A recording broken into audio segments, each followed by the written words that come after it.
morning, everybody. Welcome to a brand new episode of Game Time here on the Outlaw Nation channel. I am one of your co-hosts. I'm the Outlaw John Rocha, joined by these two incredible gentlemen to break down all kinds of news today. Jon Gruden, the NFL. Maybe we'll get into college football if there's time. If not, we'll jump into other things for sure. And that John Cusack video as well for Barstool Sports. But we're only going to get these gentlemen for an hour, and I'll stay on for a little bit after that. But let's introduce them first. First of all, making his second season debut, I would say, here on Game Time.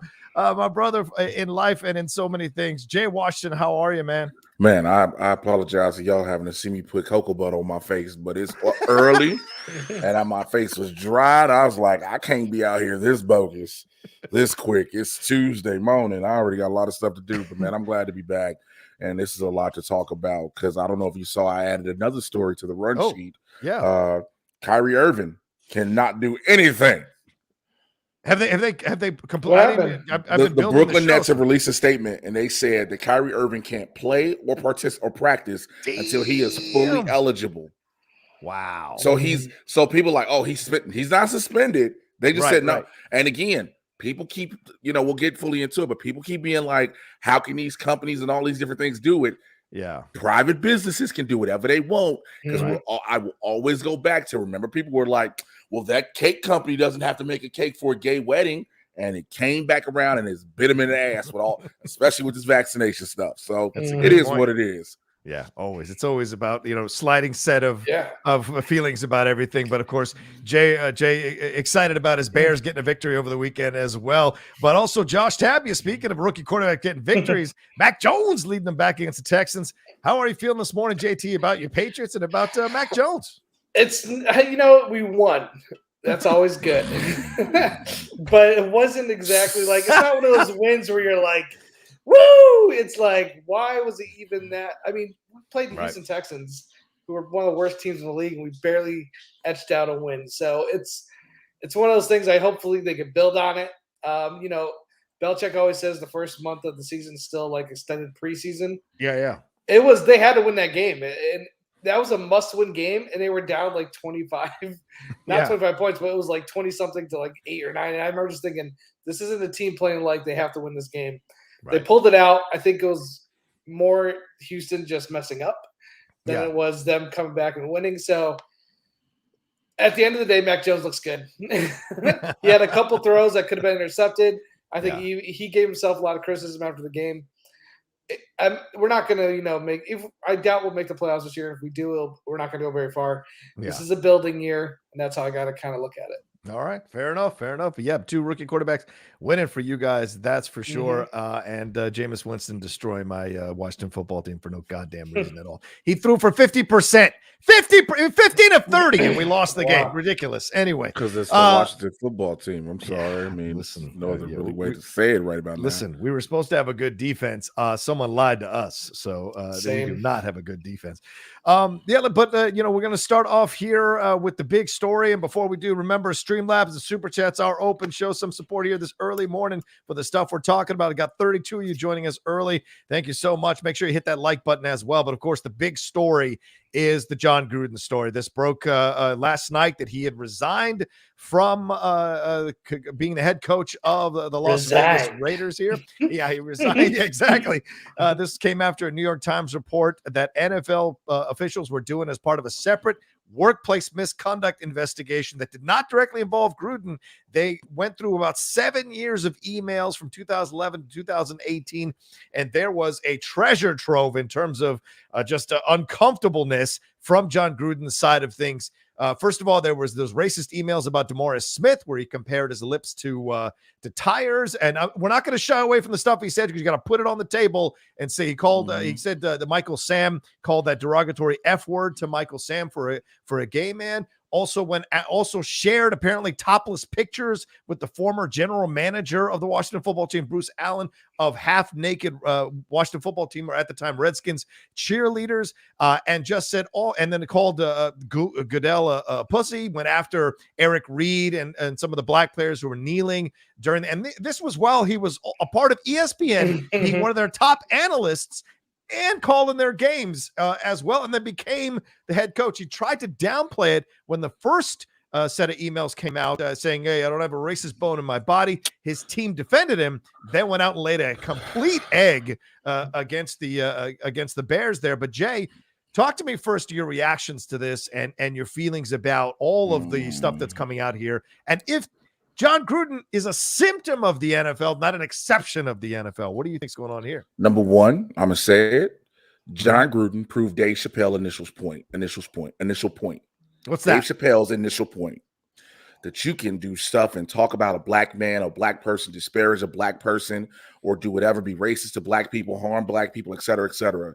But the moment, and again, I don't ever condone any actions against the LGBTQ community, but the moment you say something, that's the line.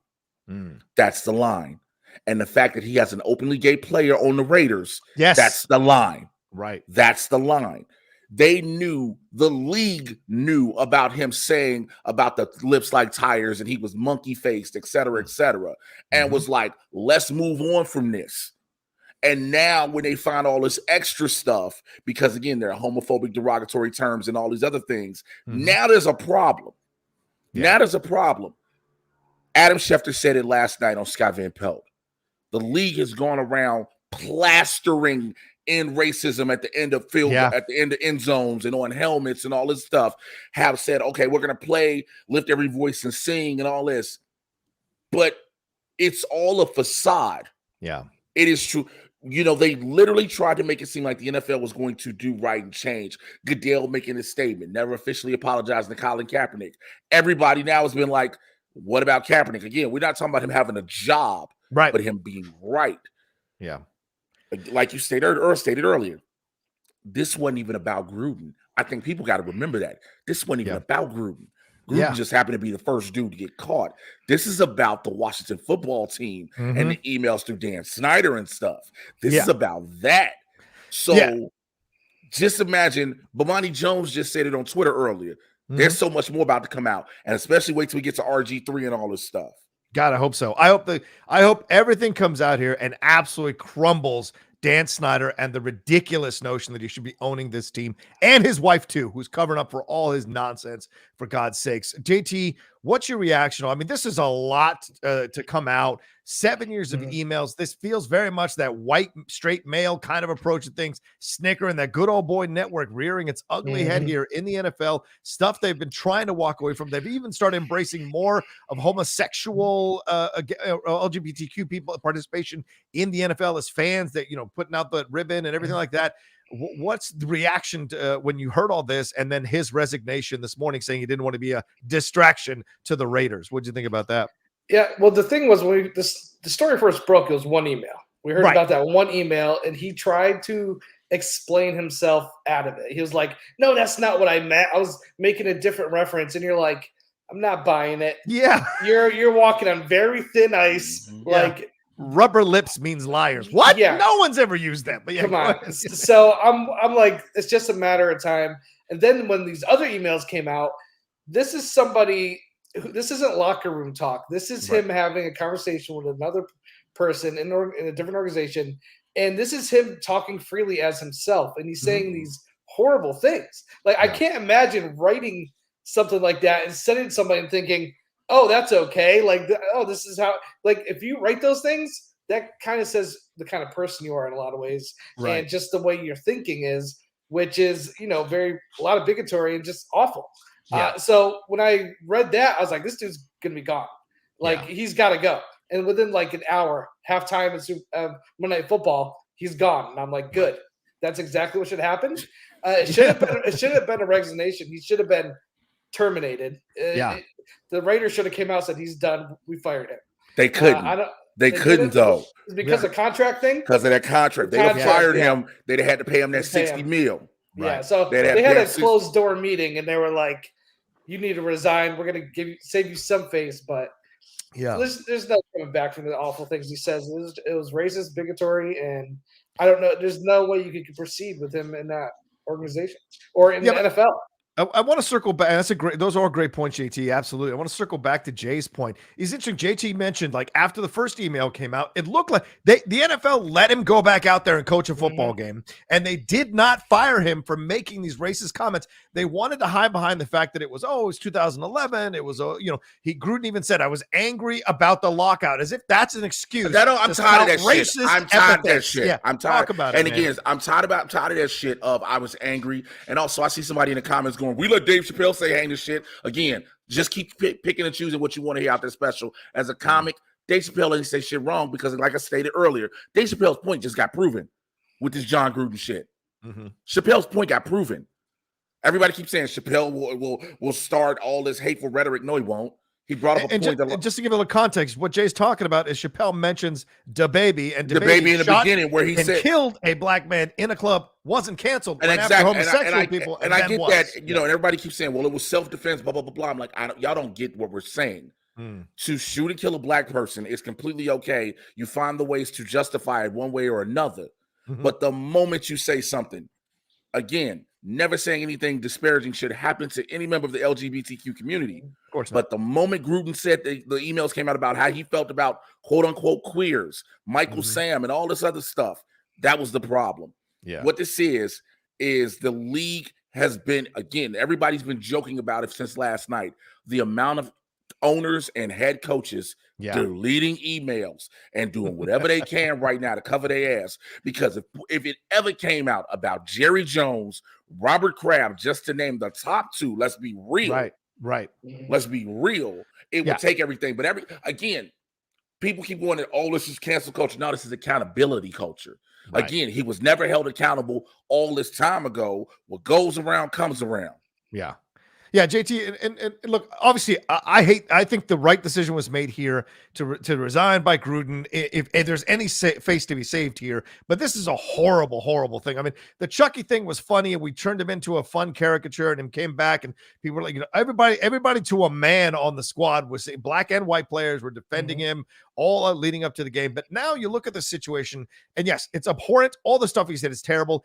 He is not the only one doing this, as Jay pointed out. This investigation was into the Washington football team, but we haven't heard one thing from Bruce Allen's side. He's refused to comment. We haven't seen any of the emails from Dan Snyder, from his wife, from other people that were involved in that organization, any owners. And if Bomani Jones is right that there's more to come out, in essence, this looks like the NFL is tossing a coach out to be the fall guy and trying to protect themselves or protect the brand. More needs to come out. If we're going to have accountability, don't you think that all these emails need to be released? All these stuff everybody's communication needs to be released so we understand what this NFL actually is and we cleanse it once and for all from those points of views. What do you think? Yeah, this reminds me of the Clippers situation not too long ago. Oh, yeah, with Sterling, right? Yeah, with Sterling, those comments coming out. And, here's the thing, is like, are there more emails? Absolutely. I don't know what they have access to and what they're allowed to. Like, were these leaked, or did the NFL come out and share these themselves? No, How did this original email come out? The New York Times. New York Times, that's right, Times. So the NFL didn't even do anything. They're okay, so... Listen, they released the emails to the investigation. The New York Times. I'm not a big Roger Goodell fan either. So, I mean, I'm sure he will cover up as much as he can in order to save any type of face for NFL. Yes, if the New York Times is able to get this and there's more emails, you have to show them and share them. And the thing is, like, are these emails they're made like personal? No, these were done on a work kind of scenario, right? Well, it's not a personal email. I think Gruden's were personal email account, and Bruce Allen's was from the official Washington football team so account. Whenever it went to an official thing, no matter who sends them, once it hits that official company thing, it's a wrap. So that's the case in here, is like we had a way to get into these emails and expose him for what he said and what he did. Right. So the question is, I don't know what kind of emails they have, who they have them from. If they have anything bad, you need to show it to everybody, because if NFL has proven one thing, is they can't keep anything under wraps. NFL has some of the worst leaks to the press of I think any organization in sports. They're just awful at it. So if I'm them, get your skeletons out of the closet now and try to move forward and whatever damage has to be done. Listen, I don't think the league loves Snyder. If they have anything on him, use it to get him out of there. I don't know, but Goodell always defends the owners. I mean, he protects the owners all the time. He works for the owners. I mean, Robert Kraft and all the shit he pulled in that give me a break. I mean, we know what he was doing down there, and what he knew, what he didn't know, and he got away with it. Barely a slap on the wrist, rather, for all this situation. And this all JT's question is valid here to bring out for some of you that may not have the information here. Goodell instructed league executives to look at more than 650,000 emails during the past few months, including those in which Gruden made the offensive remarks. So I find this interesting that Goodell instructed league executives. So did league executives go to Goodell and say, hey, man, we found this on this person. Mm-hmm. Okay, get rid of that. Get rid of that. We found all this stuff on Gruden. All right, let's go after Gruden. I think this is going to, if this was some kind of thing between a personal thing with him and Gruden, because of all the stuff he that was revealed to him that Gruden said about him in personal emails to Bruce Allen, then at that point, I think we got ourselves a situation where Goodell is controlling the information. That's censorship, and he needs to be called to account as well by the entire league. I mean, players should refuse to play games if this shit starts to come out. That's when it really starts to hit that, like the NBA with the playoffs. Remember, they weren't gonna they were essentially not going to play the playoffs last year in the bubble after that shooting happened in our real world. So this could be a reaction by the teams, by the players, and the players have to take some agency here. The NFLPA must also step up and be like, you know what? If this is a systemic thing amongst executives and there's more in these emails, then we need to know what's going on here. And we will not play games. We will cost you fucking money if we don't have this. Also, but here's the problem. Gruden wasn't in the NFL when these some of these emails. He wasn't working for NFL. He was working for ESPN. Even worse. Here's the problem, though. Yeah. Here's the problem with saying what you just said, John. Mm-hmm. To say the players need to step up. We have already seen, and I'm going to say it this way, and I don't give a fuck in the comments who get mad. These niggas not going to do shit. Because when the Colin Kaepernick thing happened, it was a handful of them that were just like, man, I ain't getting my check. Again, we know. When I say we, the world at large knows what the NFL is systemically. We already know it's the good old boys. We already know how the majority of these owners think. I don't give a damn how much you, like I said, you plaster in racism and all this on the end zones and everything. You can do all that all day. But the fact of the matter remains, yes, again, this is what makes Gruden's situation worse, even if he was with ESPN. You knew he was like that and then still let him get a job in the league. Right. You knew. That's what the thing people keep forgetting. Yeah, he was working for ESPN, commentating Monday Night Football at the time, right? Right. But turned around and became the head coach of the NFL of an NFL team when the league knew. Yeah, the league knew. When did they know about these emails before he became? Yes, they knew about the city.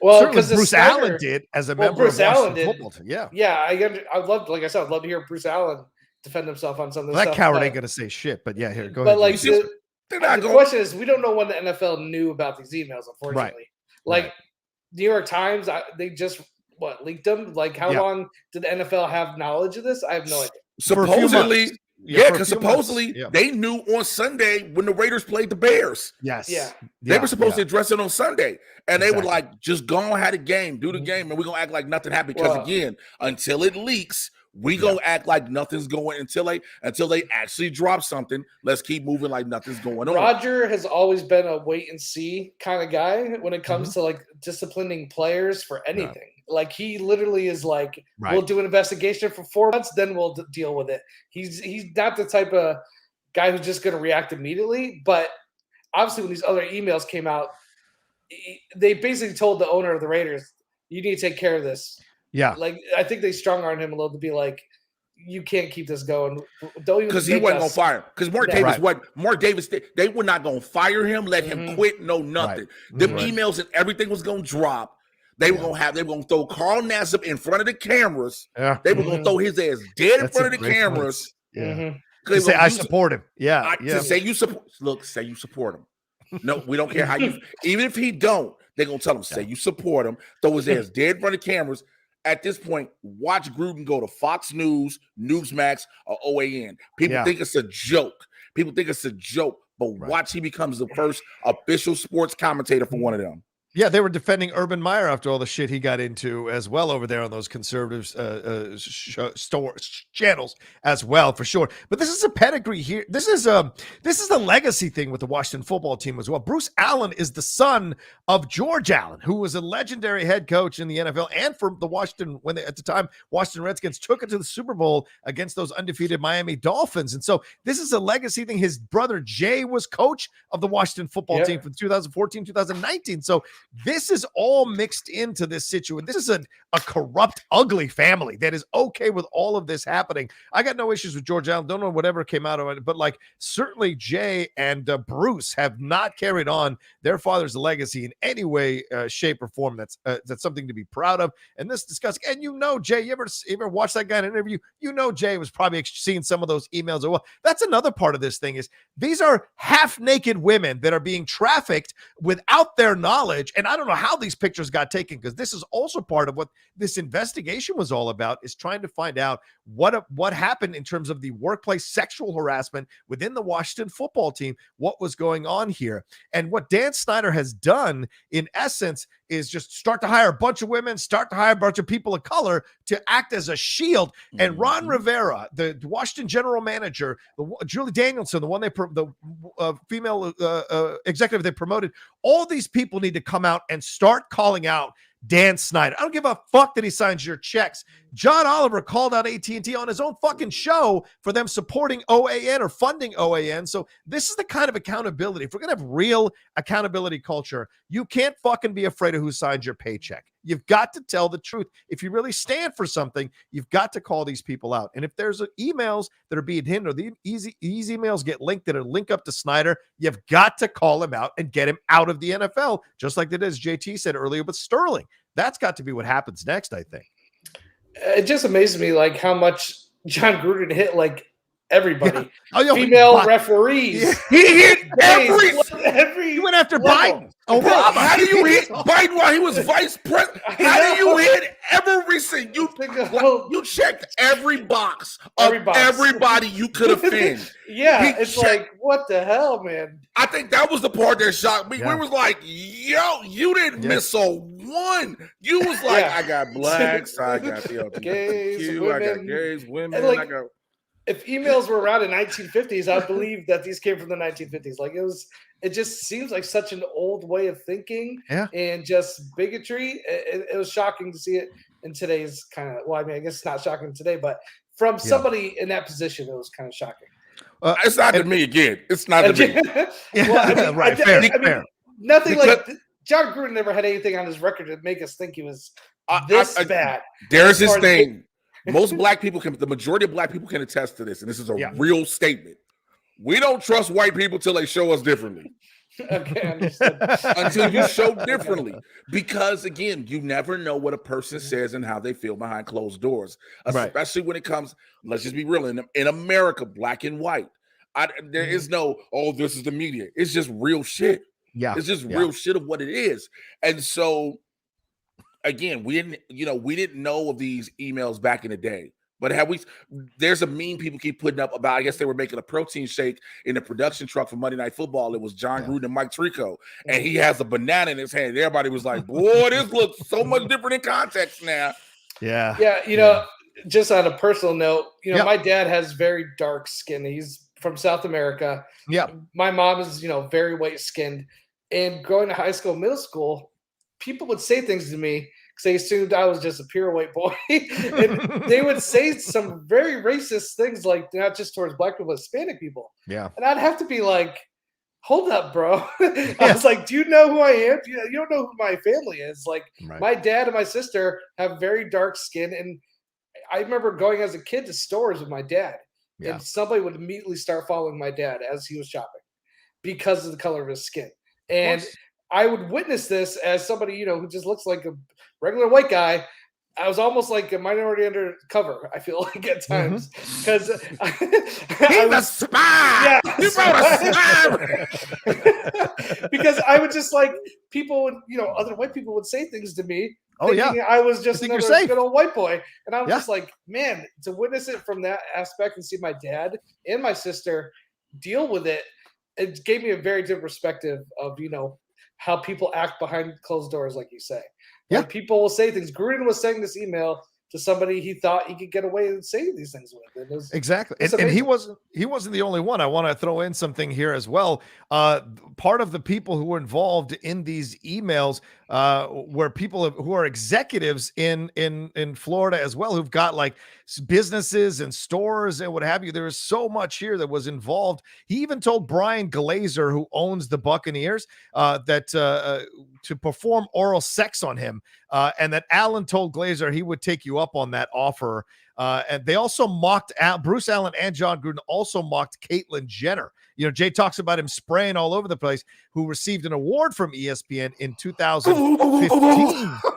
He's just killing everybody over and over again. It's just insane to think about how much stuff that he went, how many people were connected to his anger. And here's some of the business people that were involved.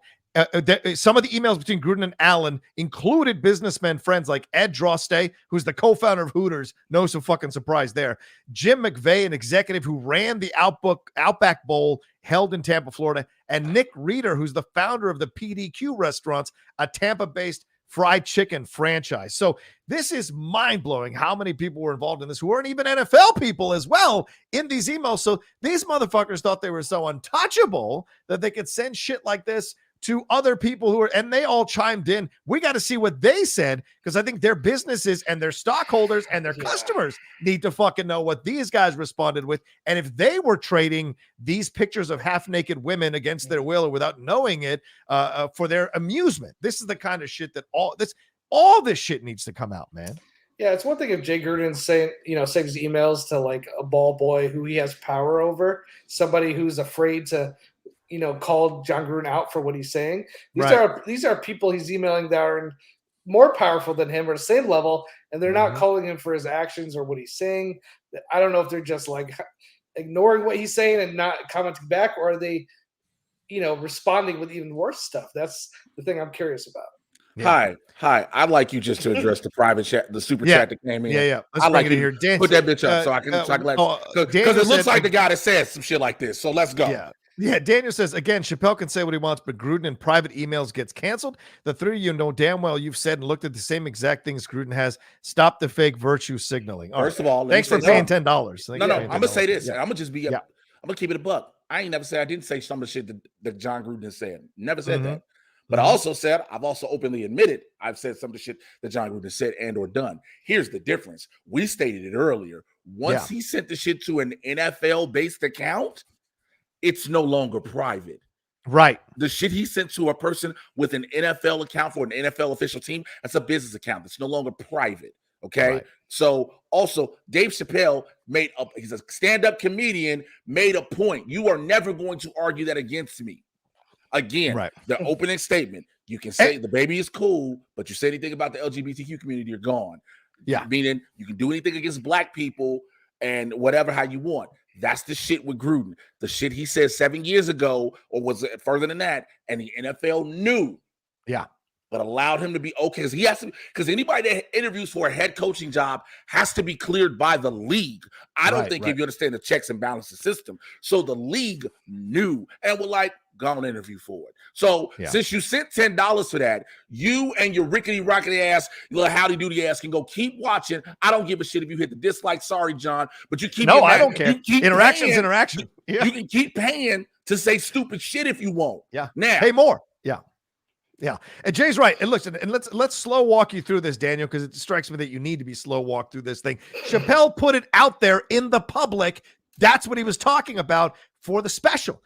Gruden tried to hide away and do this thing on his private email account, sent it to the business account of an executive in the NFL. At that point, he's not only wrong for sending those emails, he's also fucking stupid, thinking that they wouldn't come out, thinking that there couldn't be a lawsuit or anything like that could ask to see those emails in the future in any way, shape, or form. So this is not a private email situation. As Jay said, sent it to actual executives, which puts his ass in the firing line. And so everything he's getting now, he deserves. And I personally never trafficked half-naked women against their fucking will in emails, Daniel. So you can suck. That's another thing. I'm not out here just sending email. Hey man, you gotta check out these naked bitches. Look at open this attachment. No. Right. Exactly. Yeah, I don't know what he's.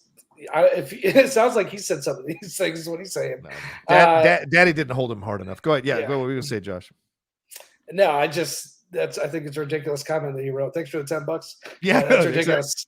Roberto Arso says, Rocha, I'm a Raiders fan. I won't miss Gruden. Never cared about him. If you guys could pick just one young quarterback between Allen, Murray, or Herbert, who would it be? Y'all not getting none of them. Y'all not getting none of them. All them like Hey, the Chargers they let go of Herbert. Kyler Murray out here doing great and amazing things in Arizona, and Josh Allen for sure ain't leaving Buffalo no time soon. Yeah, that's tough. Sure. I might go Herbert only because I'm still skeptical of quarterbacks that run too much. Their longevity is just so many injuries, so many possibility of injuries. Allen's kind of like the in-between between Murray and Herbert. Yeah. He's kind of like he could run it a little bit. Herbert doesn't really take off of the ball. But man, he has a cannon and he's looking amazing. Murray is just so deadly. He's like a little Lamar Jackson. It's tough. I guess the safe bet out of those three would be Allen because he's been in the league longer and he's proven he could do it. People keep bringing up Gruden being president of football operations. Yeah, Regis is bringing that up. Yeah. As of right now, I'm on the Raiders site. Okay. He is not listed as the president as of right now. Right. Well, he's not going to be anything with NFL. he's not going to be in commentary. He's not going to. Yeah, I don't think. I know people like, oh, well, he only resigned from the head coaching job. Look, y'all got to remember, he gonna be gone.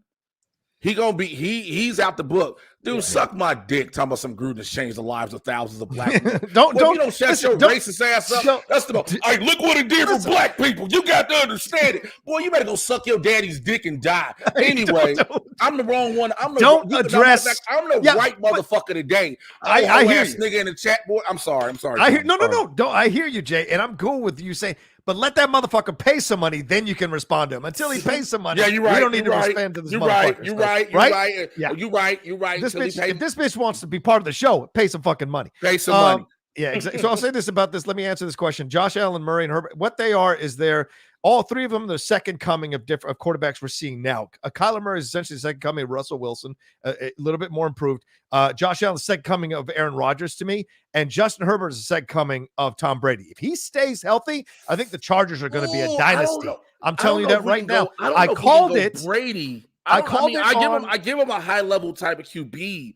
I'm not sure about Brady, I think he's the next Tom Brady because and I called this on Sports Time before Fernandez took all those things and made them private, all those episodes. You could have found the fact that I said Herbert coming out of college was going to be one of the great NFL quarterbacks. He stayed there 4 years. He knew what he was doing. He learned that fucking position, and he was ready-made when he came into the NFL. That doctor stabbing Tyrod Taylor on accident essentially launched Justin Herbert like Drew Bledsoe's injury launched fucking Tom Brady. So I'm just telling you right now. We were all, I think, yes, Josh, you weren't there. Yes. Josh, you were, I know it was me, Winston. We were like, yo, the doctor stabbed Tyrod Taylor in the lung, and Justin Herbert was like, so you sure it worked? You sure it worked? Yep. All the game time episodes or the sports time episodes are private, unfortunately. And anonymous about. Okay, so let's wrap up this because we want to talk about the games. Any final words on this Gruden situation? If he's not president, I don't think he's president of football operations. Jay said so. So Regis, I think you're off on that one. So, what do you guys think now going forward? I mean, what does the NFL do? Are they just going to let the Gruden thing be the thing? He's the fall on his sword, or do you think there's going to be enough public pressure and these journalists wanting to find more that this stuff gets exposed? Because remember, a lot of these networks with their investigative journalists depend on the NFL. They have contracts with the NFL. Do you see ESPN or Fox Sports or these other local, like CBS Sports Network, going after the NFL? Do you guys see that happening at all? It just depends on what more comes out these. Because again, this was never about Jon Gruden initially. Right.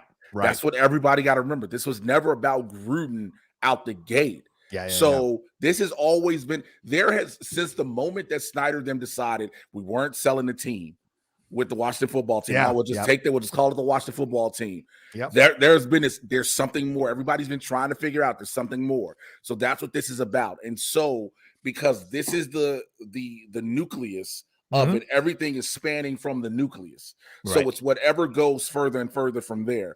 Whatever else comes down the line, when we see you know what I'm saying, man, look, Yeah. Whatever the fuck about this RG3 for to come out, because you know it's something in there, boy. Yeah. JT? Yeah, I mean, this could be a little bit of a Pandora's box. This could just be the beginning, tip of the iceberg. If I'm the NFL, start cleaning house. If there's anything out there that's anything close to Gruden, just like I said, he checked every box. There was no way he was going to survive this. Just get your dirty laundry out there, and if you really want to have an NFL that people trust, you need to just kind of clean house, man. Clean house. Will they do that? Probably not, because again, Goodell works for the owners. Yeah. So exactly. The NFL got to have a special. The NFL got to have a special and be like, listen, we know y'all was expecting a Monday Night Football countdown, but here's all the motherfuckers we about to fire. Exactly. We like to put up this bulletin board of everybody. Like, get the host of TMZ to host it. I mean, they're gonna have to at this point, because you can't. You made it seem as if you were making so much progress. Yeah, just across the board. Again, with Carl Nassib being one of the first openly gay active players, like who's a starter and everything. And again, for him to be on Gruden's team and with Gruden's comments, the NFL is going to have to look that, like you said, the fall on the sword for Gruden is one thing. Urban Meyer is around this bitch like, keep talking about him. Oh, yeah. Keep talking about him. No shit. Urban Meyer is like, because he's in the clear for a moment. Right. For a moment. Yeah. But again, what comes out from the rest of it? Who else was involved in this? Yeah. Well, I mean, the way the NFL handled the kneeing of the, the flag, I just don't trust them to do anything well. Nobody does. Yeah. I mean, someone needs to hack all their emails and just fucking bring out all that shit. I really Anonymous, do your job, for God's sake. Get all those emails. Look, if they can't take care of student loan debt, I don't give a fuck what they do to the NFL. I say after this, go find all the emails from the XFL. I want to see those. That's gonna be another level. Whoa! You leave the Rock out of this. I want to see y'all see what Vince McMahon said. I want to see those Vince McMahon emails. I'm gonna pull up an episode of SmackDown for you. We'll pull up a couple episodes of SmackDown for you if you need a preview of what Vince McMahon said. Please, I'll just show you what he did to Bianca Belair. Regis Edmonds says, with all this, still not as bad as my Lions. Shame. No, Regis, I know you're trying to make a joke, but it is worse than your fucking Lions. Let me tell you that right now. This is some pretty terrible shit. Who gives a shit if your Lions can't play well? It's nothing compared to the fact that women are being trafficked half naked without their consent or knowledge. That's horrific to see on some level. This isn't porn. You're not sharing porn pictures. Look what Ryan wrote. Look what Ryan wrote at the bottom. Which one? The Washington emails team? Damn! Ryan, you know what? I'm glad you're happy that Jalen Hurts finally won a game for you, but don't be coming for my damn team. I mean, hey, I'm with him on this. Bro, that new logo could be the email symbol, the old school email symbol in the colors. Yeah. I'm telling you right now, he is. I think Daniel Snyder built his mansion on a Native American graveyard like Poltergeist, because this team has been snake bit since that little son of a bitch, that little Napoleon, became the owner of the team. They have been snake bit from top to bottom, and this is yet another example of that kind of culture. And nothing, because they came out with that statement, him and his wife, saying, "We're so shocked that this was happening in the halls of our." Get the fuck out of here, both you and him are part of this situation. Don't you cover yourself with breast cancer awareness or any of your fucking charities, because if you're doing this shit behind the scenes, it's not good. It's not good. And that's the thing. And you knew about it. You didn't say shit about it. That's terrible.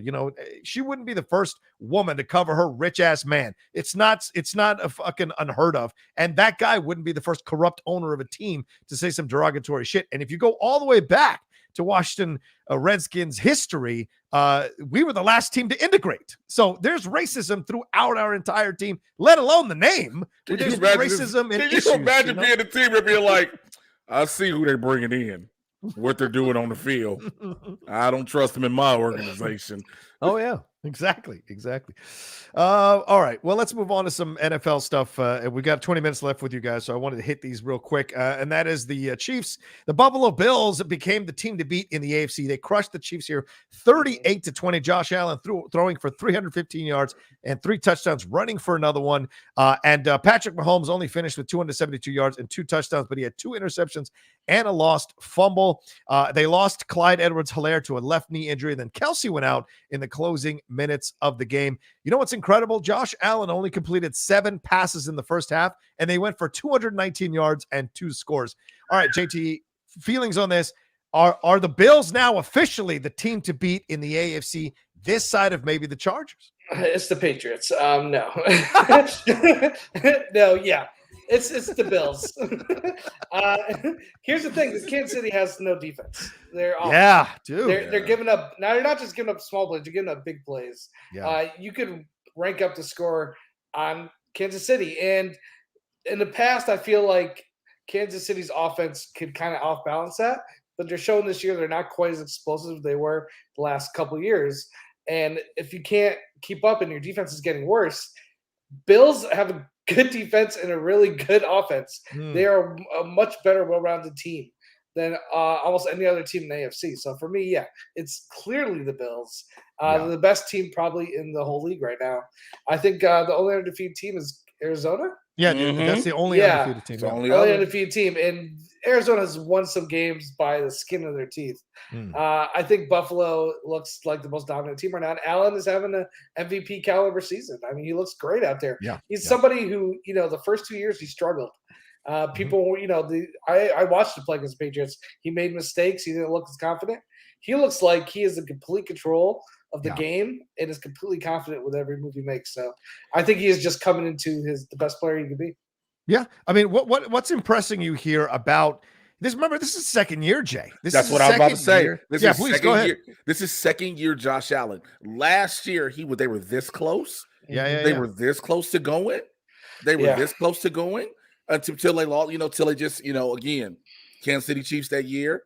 Last year. All of a sudden, they were like, they show what they can still do. Then injuries riddled them. There is something about what is happening in Buffalo. We even said it when we had Dale Reed over here, because they were building something amazing. And the fact that this team is showing we are this AFC team, as long as they can stay healthy. Again, I hate that's always the caveat for every single team, because meaning you look at their initial depth as far as their starters.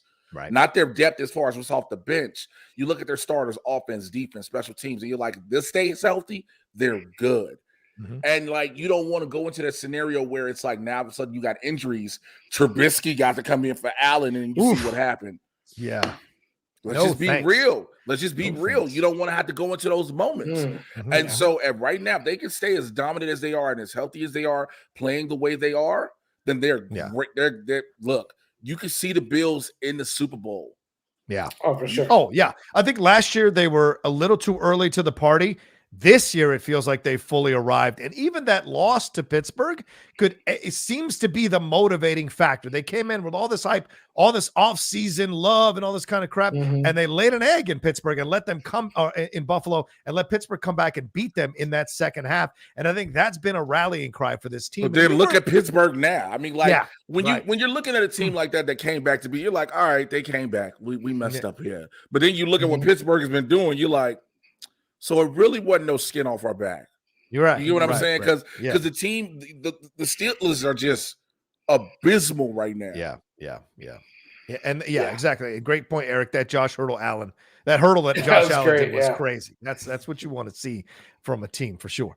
All right, let's move on to the next game here, and that's the Chargers. We talked about Josh Allen doing incredible work here for the Bills. Justin Herbert, as we mentioned earlier here, it was incredible as well. He had his record 11th 300-yard game here against the Browns, 398 yards passing, 4 touchdowns, and they beat the Browns 47-42. This was a hella game. I was watching this thing on the NFL Direct Ticket. The game saw 1 tie, 4 lead changes in the final 15 minutes when the teams combined for 41 points in those final 15 minutes. And Herbert has the most 300-yard games by any quarterback in their first 2 years of the league. Pretty incredible. So Mike Williams had 165 receiving yards and caught 2 touchdowns for the Browns, who were trying to bounce back here. Remember, there were those reports that Baker Mayfield tore his labrum on his non-passing shoulder. He went 300 yards as well in this game. Nick Chubb run for 161 yards. And the Browns, here's a little stat for you because the Browns just keep piling up terrible stats. They're the first team in NFL history to lose a regular season or playoff game when scoring 40-plus points with 500 yards of offense and no turnovers. Jay, what do you take from this? Have the Chargers ascended to the number 2 position, maybe battling the Titans for that number 2 position in the AFC? Or was this just a Browns team that is kind of regressing after progressing last year? I'd like to apologize to my homie Matt Thomas, who's going to end up watching this because he's going to be upset because I know he's pissed. This is sad. You have the game in your hands. It is yours. How do you have it and you let it go? Again, does this tell me that the Chargers are a full-on threat? It just says, maybe second. Yeah, they're probably going for the second team in the AFC. Again, we already said number 1 is the Bills. But I don't know, man. Like, again, it's one because it's hard to say because it's like, all right, y'all had to come down to this at the end, and you had to really bust your ass. And no team, for lack of better words, wants to have to do that in the fourth. I mean, you want to prove that you can give it your all in the fourth quarter, but you don't want to have to just say, all right, here we go. Because if you look again, if we talk about it real quick, the way the fucking who were the Ravens playing last night? The Colts. The Colts. The way the Colts looked in overtime and everything, how the defense was. You started having it happen to teams come to end when they got to keep pushing. So you don't want that. Right. Yeah, the Colts were up 21-3 going to that fourth quarter and lost to the Ravens in overtime. JT, what do you take from this game? I mean, are the Chargers like the Bills last year where they're a little bit early to the party and they're building, and next year they're really going to be a power? Or do you think they make this leap this year with a quarterback like Justin Herbert? I think Herbert, they're going to go as far as Herbert takes him. He looks like he's in his second year. He's amazing. Allen didn't look this good in his second year, so that's true. He's true. He's caught up a little bit. The biggest thing about this game was in the fourth quarter, it was 3rd and 10, and the Browns did a running play. I think it was like a short underneath run play. When you have Odell Beckham, who could just blow past defenses, right? I think it showed that this team didn't really trust Baker Mayfield at the end of the game when it came time to – they were worried he might turn it over. Who knows what he could have done. So, to me, you had a chance to kind of put the game way out, 3rd and 10, and you played it safe. Yeah. And nowadays, you're seeing it more and more in the NFL this year. A lot more teams are going for it on 4th and short. A lot more teams are trying to put the game away when they have the chance. And to me, I don't trust Baker Mayfield. I don't think the coach really trusts Baker Mayfield. And that kind of bit in the ass. Or Herbert, if that was Herbert on the Browns, 3rd and 10, this dude, when the ball comes out of Herbert's hands, it's like a rocket launcher. It's insane. He's got one of the strongest, best throws I've seen of like any players playing right now. He just looks amazing. Yeah, I agree. It's hi. Your bitch boy dropped another $5 to say something. I just want you to know that. Yeah, I'll get that in just a second. But yeah, I think this was. I think this is the thing you have to look at here. I think this is Chargers are just they're getting these victories. Remember, they beat the Chiefs as well. They're getting these victories, kind of establishing themselves slowly but surely as a powerhouse in the AFC, and they've got weapons. They aren't just doing this because Justin Herbert is just winging. It's like Tom Brady and those like lower receivers that they've made him play with. This is just they've got Mike Williams, Keenan Allen, Eckler is playing incredible. Remember, Melvin Gordon was there. The third was there, and they got rid of him. And Eckler has not missed a beat. So this is a team that is coming into its own, coming into its power with an incredible amount of weapons. I think they could be the new Kansas City Chiefs if they put it all together. And this could be fun to watch going forward. And the Browns, I'm telling you, the Browns feel like they are regressing this year. They shocked themselves by getting into the playoffs and beating those Steelers and coming so close to beating those Chiefs in Kansas City. And now they seem to be regressing on so many fronts. And I don't trust Baker Mayfield either. That's for goddamn Baker Mayfield and OBJ aren't clicking. Yeah. And the marriage that everybody thought it was is done. Yeah. And I think the problem is I don't think the Browns want to accept that yet.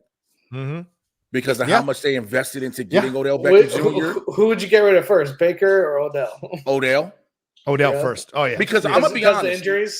Injuries, and let's be real. I've said it on this show, and I said it when we did Sports Time back at Collider. Odell Beckham Jr. for the most part is a star because of one catch. Yeah, that one-handed catch. That one-handed catch. Yeah. I mean, don't get me wrong. He's made some plays, but it's one catch that made it there. It's just one catch. There's not anything else really about it. And we're seeing, so that's why Cleveland went all in to get him from New York. And now we're seeing it's not what they thought it was going to be in Cleveland. Especially with Jarvis Landry hurt. Especially with Landry down. Who's starting on passes? It was Daniel Jones and Baker. Yeah. If you give him to Herbert or some of these other Lamar, maybe he'd be better receiver. It's all it is chemistry. I agree. They're not working well together. But maybe if you go Odell with a better quarterback, something could happen. Yeah. Ryan's getting upset. He's going, Ryan, are you an Eagles fan or a Browns fan? I'm confused here. He's regressing. They were robbed. Great teams don't let a game come down to a 50-yard pass interference call, Ryan. And if they wasn't that call, they'd have found some other way to fuck it up. And I just like to say that does happen because I like to say that does happen because the Saints got screwed against the Rams, and that's what took the Rams to the Super Bowl and got their asses exposed that year. Just want to bring that up. But listen, he's going, Baker went tit for tat with Herbie fully loaded. Fair enough. Herbert's in his second year. Baker should not be going to Baker should be ascending past the quarterback in his second year, Ryan. Stop doing goddamn progressive commercials. Come on, Ryan. Yeah, exactly. Do more progressive. I made that comment that he's working harder as progressive commercials than he is his game. Regis says, so first let's read Daniel's thing because he paid, so we got to put it in. Chick-fil-A, Jay, what's the difference? I don't know what that means. What's the difference between you saying I need time to trust white people versus what Gruden said? Because both are racist things. That's dumb as fuck. That's dumb shit. That is a dumb. That's the dumb dude. I mean, but thank you for the $5. I mean, exactly. Have you seen what's happened in the last 2 years and the last 100 years? Like, what are you talking about? 400 years. Grab a fucking history book. Yeah, he doesn't. I'm glad I didn't have to fucking say it. I mean, everybody else can and put it out for you. It's always that one person like, there's no racism. What do you mean? You're just being racist. Listen, any goodwill was thrown away with Donald Trump becoming president. Yeah, exactly. Second, I thought we were progressing. Nope, we're regressing. We followed a black president, one of those racist presidents ever, a person in the history. The black president who the moment he was elected. That tells you America. The moment the black president was elected, the floodgates of racism completely. We're in this post-racial harmony, not according to these effigies they have hanging and all this. So I mean, but then go back to Regis's comment that he paid for. This one here says, Daniel, leave it alone, bro. You don't want to smoke with Jay today. Let it go, my guy. You don't want this. You don't want this work. I'm telling you. And look, I'm on here because my brother asked me to be here. Yeah, and I'm gonna say what needs to be said, and I'm gonna call out dumbassery when I see dumbassery. Ryan's still fighting for his boy Baker. Says Baker's year number 4. I don't know, man. I think it's a receiver problem, not a Baker problem. Ryan, I agree. I think it's a bit of both. Because your quarterback has to be a game manager to the end. Even if your receivers can't make things, we've watched quarterbacks nowadays make these plays. Jay, go ahead, Jay. Sorry. There's a TV test, okay? So the TV. Oh my Jesus! It's only this wide, right? When your quarterback throws the ball, you don't see who he's throwing to. So for that split second, you either feel really good. Like when Tom Brady throws that ball, I know that ball's probably going somewhere safe where the receiver could only catch it. When I watch Baker throw, I'm thinking that ball's going right to the defenders or it's going to get smacked around. I just have no confidence from the 2 seconds it takes from the ball in his hand to where it's going to the receiver. It's just a TV test. That's what I call it.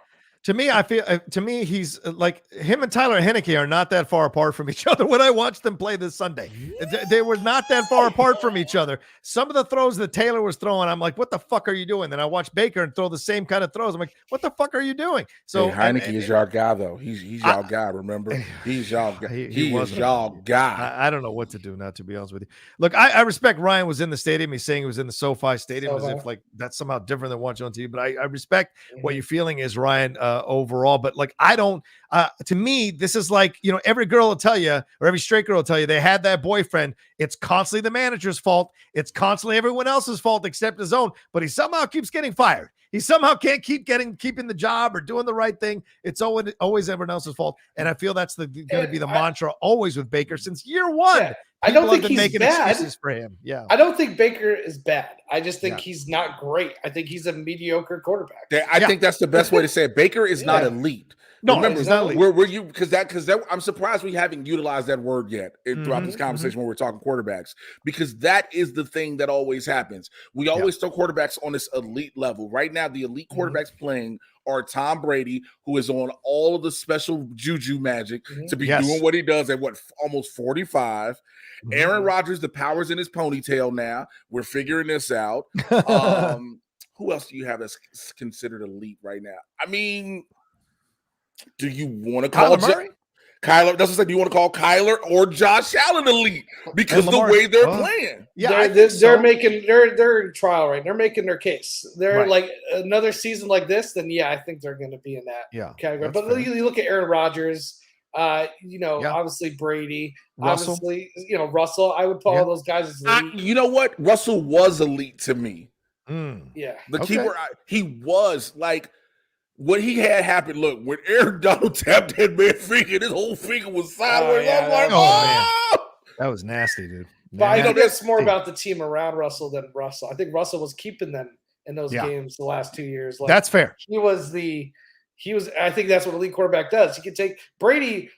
Won some games with some bad teams. Elite quarterback elevates the rest. Chris Hogan. I will always Chris Hogan. Yeah. Chris Hogan. And here, Ryan, a mediocre quarterback sometimes is all you need. Trent Dilfer. Brad Johnson. We're not bring up Trent Dilfer this morning. Even Peyton Manning, when he was last season, when he was hurt, he could barely throw the ball downfield. He had a Denver defense. All they needed him to do was keep the ball for long drives. They weren't asking him to throw, deep passes and make huge plays. Manage the game. Peyton Manning is the greatest regular season quarterback ever. I want to make sure I state that. That might be true. Yeah. Him and Marino is the argument. Him and Marino is the argument. I like this. Mariota. No. You know what? Can you ban? Don't you do this? Don't you do this? But remember the promise Marcus Mariota came into the league with. Oh yeah. Remember coming out of Oregon, everybody was like him and Jameis. I mean, but everybody's like Marcus Mariota gonna be that dude. He gonna be this guy. Then you're like, where's Marcus Mariota right now? Like Justin Herbert is the first Oregon quarterback I've ever trusted in the NFL. I didn't believe in Mariota at all. Nick Foles, that's Ryan saying Nick Foles won a Super Bowl for God's sake. Nick Foles was more of a hot streak. That was like Jeremy Lin. Like he just had a couple months where he couldn't miss. That was regular season. That's not even comparable. Well, no, because Lin had a run for a few months and then was never that great again. That's true. On a run.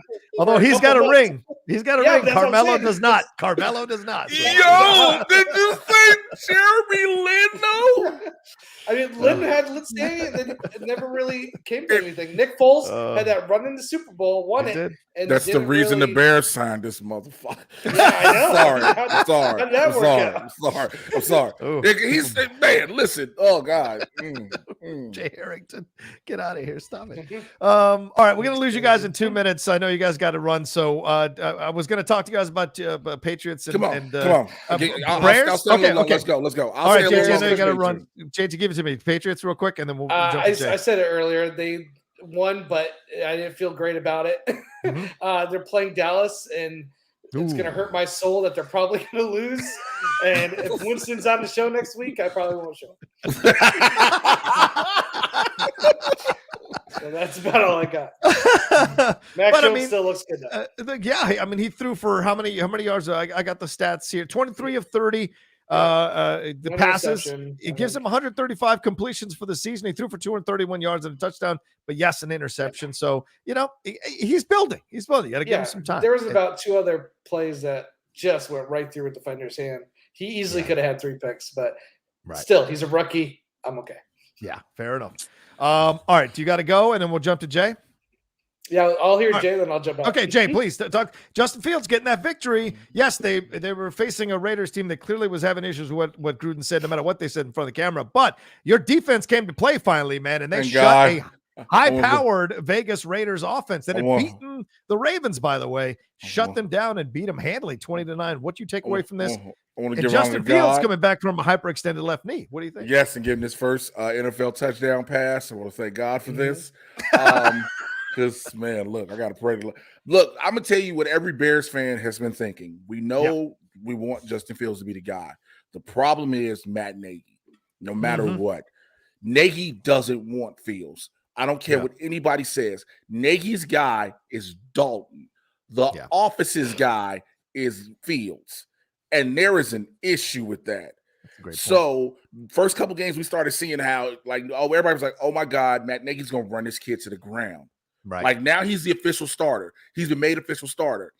Hopefully Matt Nagy can accept this, you know what I'm saying, and actually work with the kid to keep developing and growing. Not having David Montgomery don't hurt a little bit. You know what I'm saying? We need for Khalil Mack and all them on the defense to be healthy. They got to get healthy. Like, these guys are big and they're going down back and forth. You know what I'm saying? 1 minute they're healthy, next minute they're down. 1 minute they're healthy, next minute they're down. So the Bears are in this situation where it's like, what do? You can't see playoff prospects as of yet because you don't know. Right. But at least, but I think he's going to get an extended run, don't you? Or do you think they're going to go back to Dalton? Oh no, he's running with this. As long as he doesn't, until he blows it, and what you don't want, and I hate that I put it in the ether, until he blows it, he's the guy. He's the guy, and Dalton becomes the backup. Okay, all right. Fair enough. I like it. All right, JT, you got to roll. Thanks so much for hanging out with us. Where can people find you? Everything you got going on, my man? Right down there at JT Movie. Thanks, Twitter. Boom. All right. Right down there, JT Movie. Thanks. Boom. All right, later, bro. Thanks again. Take care, man. Guys.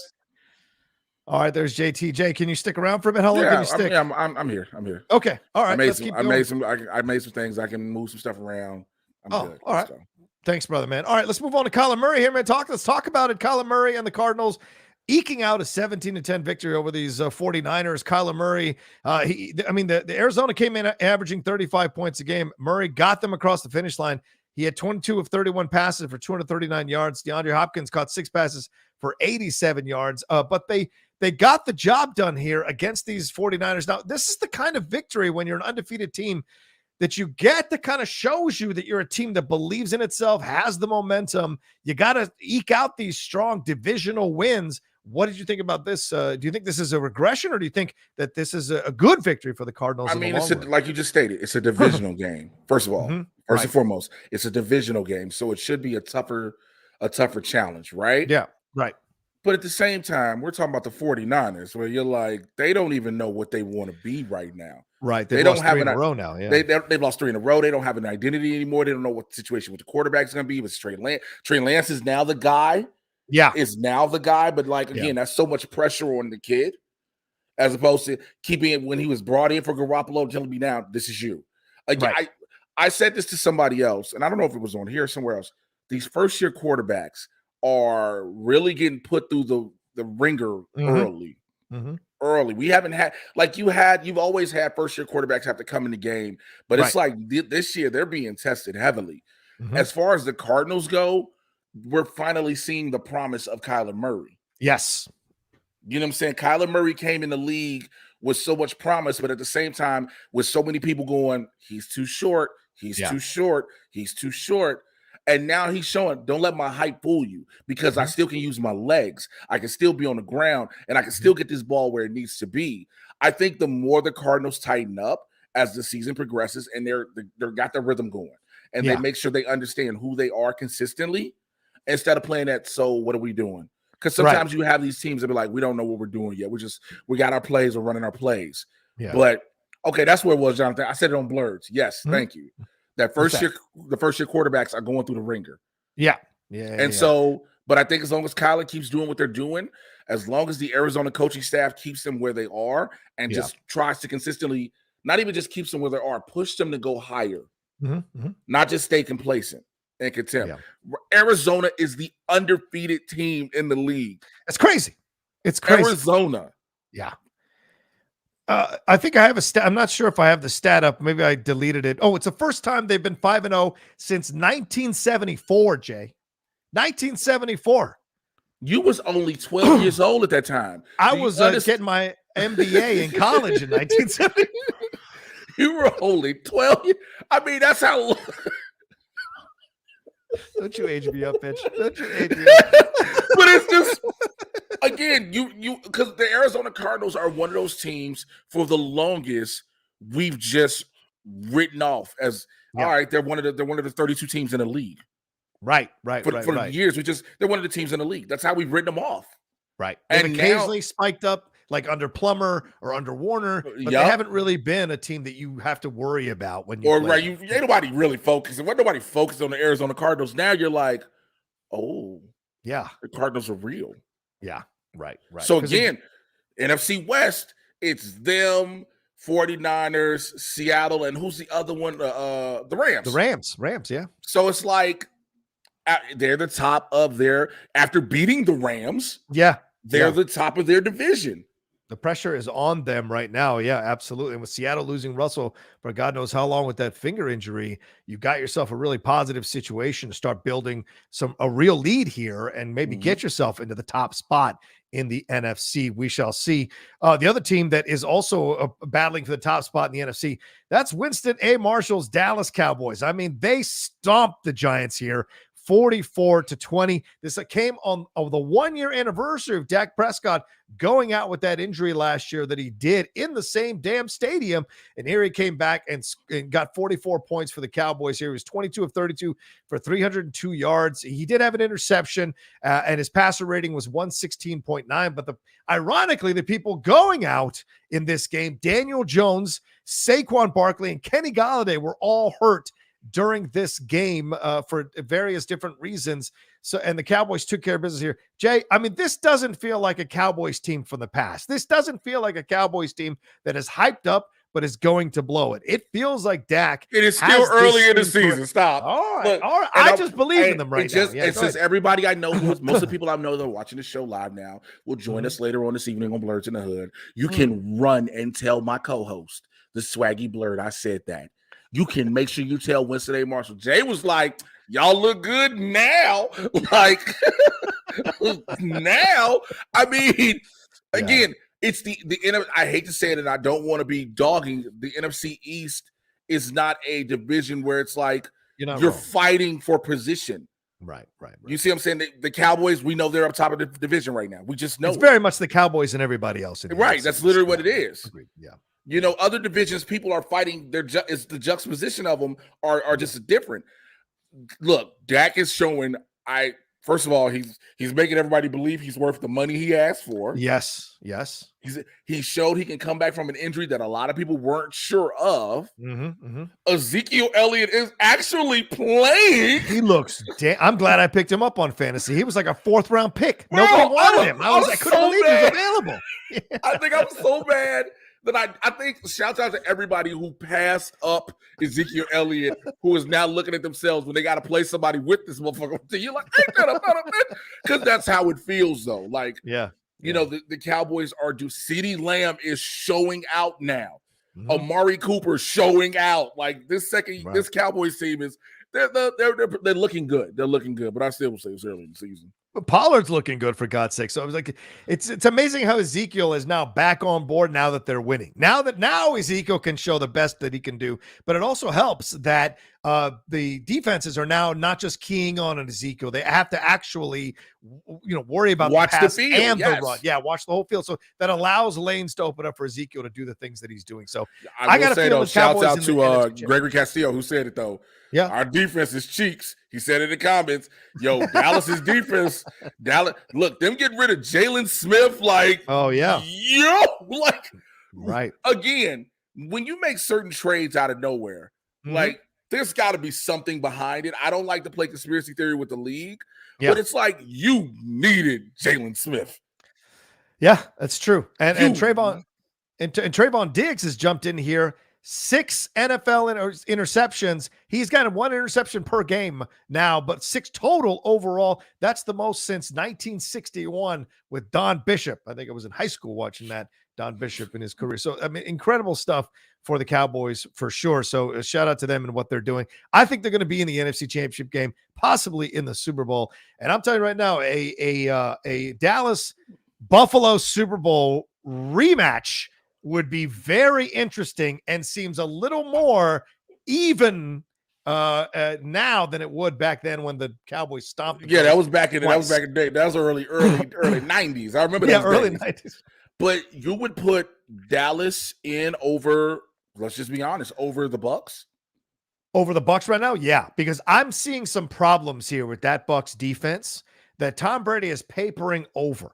I mean, the Rams manhandled those Bucs in SoFi, dude. That showed me something, that when they're playing a defense that is keyed in on understanding how to defeat Tom Brady, they are going to defeat the Bucs. And the Bucs with Gronkowski's COVID, Antonio Brown's COVID, these injuries and these issues for being out, there's a consistency thing. And do you trust overall, if they've got issues with Antonio Brown and Gronkowski, do you trust Chris Brown? Mike? Do I trust Chris Brown? Yeah.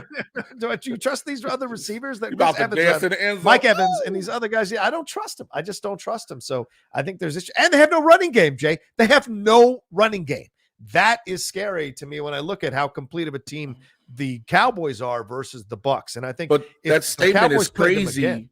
That statement is crazy given the fact that they lost nobody from their Super Bowl team. Yeah, that's true. You get what I'm saying? When you say a complete team and you're looking at the Bucs, who pretty much everybody came back, you're like, this is the same team. And I mean, but again, let's look at last season with the Bucs too.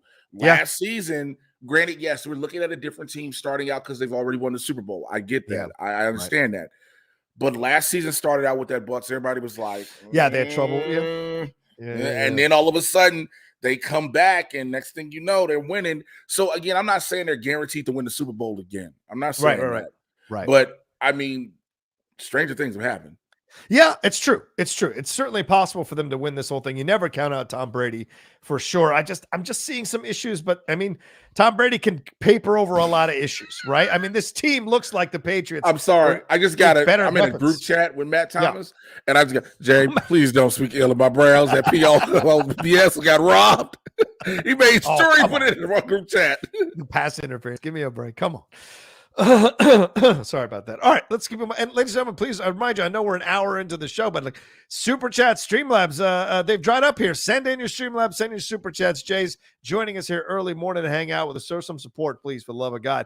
All right, let's move on to one other marquee game here. Matt Stafford and the Rams beat the Seahawks. We mentioned Russell Wilson's injured finger. It happened during this game, but Stafford threw for 365 yards and a touchdown, and they beat them on Thursday night, 26-17. Again, Jay, a divisional game, but the Rams have kind of been showing out. They're 4-1 right now, but do you believe in the Rams? This feels like Jared Goff's year with McVay where they went to the Super Bowl. I don't know if I believe in Matt Stafford and the Rams in the way that I believe in other 4-1 teams. Okay, go ahead, break it down. I disagree with you more. All right. Matt Stafford has shown that he was being held back by bad coaching and everything in Detroit. He has come here, and Sean McVay is happy to coach him. He is happy to play with and coach him. You know what I'm saying? Sean McVay, and there's something about Matthew Stafford we're seeing now. The Rams are, look, I picked up Cooper Kupp on both of my fantasy teams. On both my fantasy teams. Right. Look, I'm believing more in this Rams team now than I did with Jared Goff when they went to the Super Bowl. Hell yes. I believe way more in this Rams team currently. Okay. Because this is something about this team. They believe in it. They believe in themselves. Mm-hmm.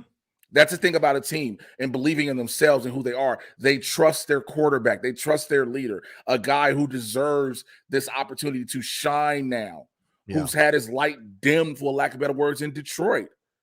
Yeah, you might be making some excellent points here because, Jay, last year, you look at this team this year, right? In this game, they only scored 3 points in the first half. 3 points. And then they woke up and scored the other 23 in the second half. Stafford got going. Robert Woods got going. Everybody got going on that offense. And I think last year, this is a game they lose. They absolutely lose with Goff against Seattle down. I was only scoring 3 points in the first half. So you might be right here that this is a team that's starting to believe in itself more and more. Remember, this is still Matt Stafford's first year as that quarterback in that offense with theyose players, but they're 4-1 right now, so they may be putting it together. And that defense, that Aaron Donald-led defense is no joke. And Russell actually messed up his finger hitting Aaron Donald's helmet with his finger. That's how so even when he's not trying to injure people or knock people out of the game, Aaron Donald can do it. So it's incredible stuff. And guess what name we ended up hearing that we hadn't heard from in years? Geno Smith. Geno Smith. I was like, what? I'm not gonna lie. I happened to look up because me and Winston, we were out at a bar. We were hanging out at the Blurs. And I looked up and I was like, who the hell is that? And then they were like, Geno. I was like, Geno Smith. Where are you sitting? Where was Geno Smith? And they was like, hey, bro, come on, put on these highlighters real quick. Put this highlighter on real quick. Like, what? And then when he threw the touchdown, I was like, oh, shit, he was throwing dimes. That's what I'm saying. He Smith? was throwing dimes. He was out here. He wasn't out here just trying to game manage. He was trying to win the game. He was out here balling. I was like, yo. Yeah, Jay's not wrong. These weren't dump off passes. These were pinpoint passes, corner passes, sideline passes. That throw to DK Metcalf was on a string in that corner of the end zone. It was fantastic. So it's a shame he threw the interception to essentially end the comeback. But, you know, you got to give Geno Smith some credit for stepping in and doing what he needed to do to keep those Seahawks in the game after Russell Wilson's injury. But Jay, I'll go back one more thing. Yeah. I mean, there were issues in the offseason. We talked about it, issues last year, I think, and in the offseason here between Russell and Seattle. Was he going to come back? Is this, if his injury takes him out 4 to 6 weeks and the Seahawks go on a bit of a swoon, what do you do with Russell at this point? Let him play out the string? Did he resign? No, that was a couple of years ago he resigned. He just recommitted coming back to the Seahawks. I thought he resigned. No, he signed that massive contract. Remember that? Yeah, I remember that. Instagram video with Ciara. Yeah, I remember that. I remember. Yeah, before he cheated, like a Carrie Underwood song. Anyway, bro, you cheated on Ciara. How do you cheat on Ciara, man? Yeah, bro, you are raising Future's kid. You don't do nothing wrong. Anyway, I just think, look, Seattle is a shell of what it was. It's a shell. Well, Seattle was the Legion of Boom in their defense. That's not a thing anymore. Right. That's not a thing. I had Chris Carson, and Chris Carson is gone. Oh, man. Gone. Yeah. It is not looking good for Chris. It's really just, you just got to go ahead and blow it up and just rebuild. I think, again, every team at some point has to go through a rebuild. And they have to accept that they have to go through the rebuild. Seattle has to accept it. They haven't accepted it yet. Because again, think about it. Last season, for the playoff game, you go get Marshawn Lynch.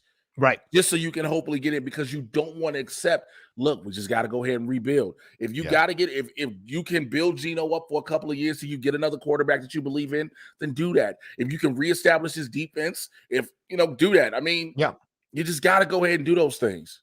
I agree. Agreed. Let's see here. Justin Toner donated to Streamlabs, says, hey guys, thanks John for repping Bill's Mafia with the shirt. That's right, Bill's Mafia. Thank you to Del Reed for sending me the shirt. Del, I might need a Victory Monday shirt. Just putting it out there. If you're watching, an extra large, send it my way. Matter of fact, while you send it at, send a 2 to 3X, because I just go ahead and I'm just do it and just rock the shirt, because y'all, but I don't want to wear it. Dale, I'm telling you this right now, since I know you watch the show. Yeah. I will rock a Bills Mafia shirt. Okay. There we go. Believe Come on. However, if for some God unknown reason Mitchell Trubisky becomes your quarterback, I will not. Woo! You got to send him a Mitchell Trubisky shirt, a jersey, please. Justin Toner goes on to say, excited for my Bills this season after the Chiefs win. Looking at the rest of the schedule after Titans next week, the only challenge they will have will be versus Tampa Bay. December 12th, home field is very possible. This could be an interesting, the Titans-Bills game next week, that's appointment watching television. And then them against Tampa Bay in December. And December, Jay, December's when you're really supposed to be hitting on all cylinders, getting ready for the playoffs. That could be a hell of a matchup, maybe even a preview of the Super Bowl if the Bucs do get in there and the Bills get in there. So what do you think about them at this point? Do you think they handle business against the Titans and the Bucs? First of all, I'm going to say this about the Titans. Somebody mentioned it earlier in the chat, and I forgot to acknowledge it because I wanted to wait. I'm glad we got to this point. Yeah. Can we please give Ryan Tannehill a little bit of credit? Yeah, fair enough. Absolutely. Go ahead, man. I drafted Tannehill and was like, y'all gonna understand. You need to just do. You know what? You may not be getting this elite level status from Tannehill. Yeah. But he is a game. He produces in this game every time he plays. Now, will the Titans' defense be where they need to be against the Bills? That's the question. Yeah, that's a good question. Yeah, exactly. Titans' defense has to be there. They lost to the Jets. You see what I'm saying? That's the ambulance coming to get them.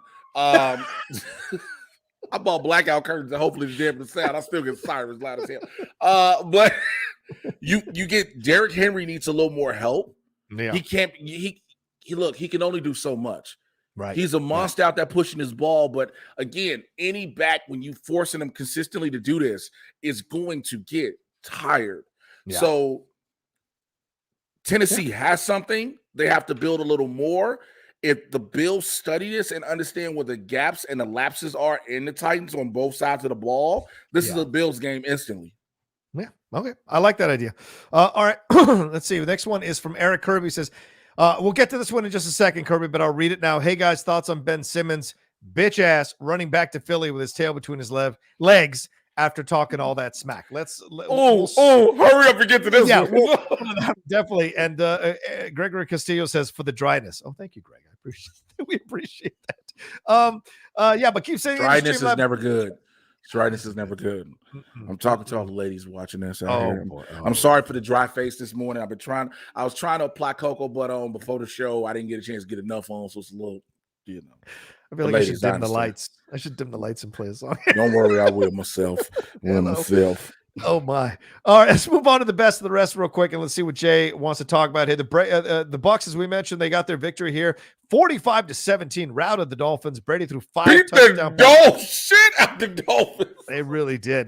Jacoby Brissett can only do so much. Antonio Brown and Mike Evans both went over 100 yards receiving and 2 touchdowns each. Lamar Jackson last night led the Ravens to a victory after they were down 21-3 in the fourth quarter, brought them back to win 31-25. He threw for 442 yards and 4 touchdowns with Mark Andrews, thank you, Fantasy, and Marquise Brown, thank you, Fantasy, exploding for over 100 yards and getting 2 touchdowns each. Dude, that game won me the game. I was down 40 points. I know. Going into last night, and I won by 6. Nobody who was in their fantasy league last night who was like, man, I got Marquise Brown. You were like, I might get something off Hollywood. Yeah. But who had Mark Andrews? Mark Andrews was sitting around. I'm about to go look at my fantasy team to see if he's available in the waivers. I don't know if anybody picked up Mark Andrews. You get what I'm saying? Oh my God, that's a shame. I've got him in 3 of my teams, and I was like, I know this guy can ball when he gets going, but who knows if he's going to do anything. The tight ends are always the last thing to do. Yeah, the Colts played a great game, but damn, the way to collapse towards the end. And I thought, what's his name? Tavon Smith, what was his name? The pass interference, the push down. I was like, yo, because he gave the Colts that first down. Yep. I was like, he just screwed the Ravens. He just screwed his team. Right. And then the kicker to have that shit go win. Missed it. Oh my God. And they were like, he was hurt, but still, like, that's why they pushed him close enough so he could have that moment. Yep. They put him close enough so it was almost a chip shot. I think it was a 47-yarder. You should be able to make that as a professional. You should be able to make that. Yeah, a field goal kicker in the NFL for sure. And speaking of missing field goals, Mason Crosby finally came through for the Packers last night, or Sunday rather, against the Bengals. He had missed 3 field goals in the game, but he did kick one finally when it counted to help the Packers beat the Bengals, who played well against one of the elite teams in the NFC. They was going to beat people in Green Bay was going to beat a wheel of cheese out his ass had he missed another field goal. They're going to beat a wheel of cheese out his ass. Like, there may be issues coming forward for sure. Overall in Tennessee, the Titans here, Derrick Henry scored 3 touchdowns, we mentioned, and they smashed the Jags here, beat them, and sent the Jaguars to the 20th straight loss. Henry had 130 yards here, and Trevor Lawrence, a pedestrian 273 yards and 1 touchdown, 1 interception. Urban Meyer can't leave that team soon enough.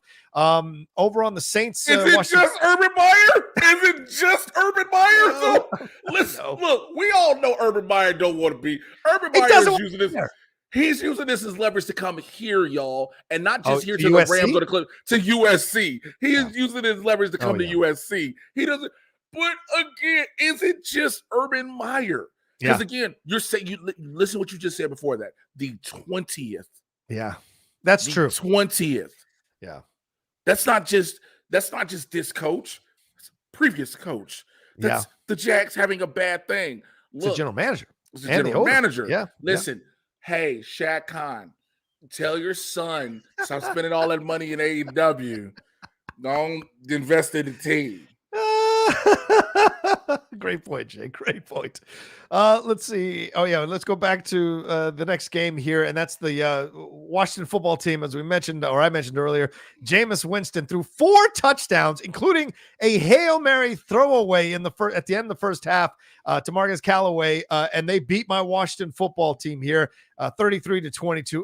This was heartbreaking to watch. We had that game won on so many different occasions, but that defense could not stop these big plays from Jameis Winston, who was, by the way, 15 of 30. That is 50% as a starting NFL quarterback, and was still able to get the victory comfortably by 11 points. It was heartbreaking to watch us just. And I don't like the way you said that. I don't like the way you said that. Like, first of all, you act like Jameis Winston's stats are something we're surprised at. He's starting for the Saints. Again, you were acting as if Jameis Winston's stats are something to be surprised at, even as a starter.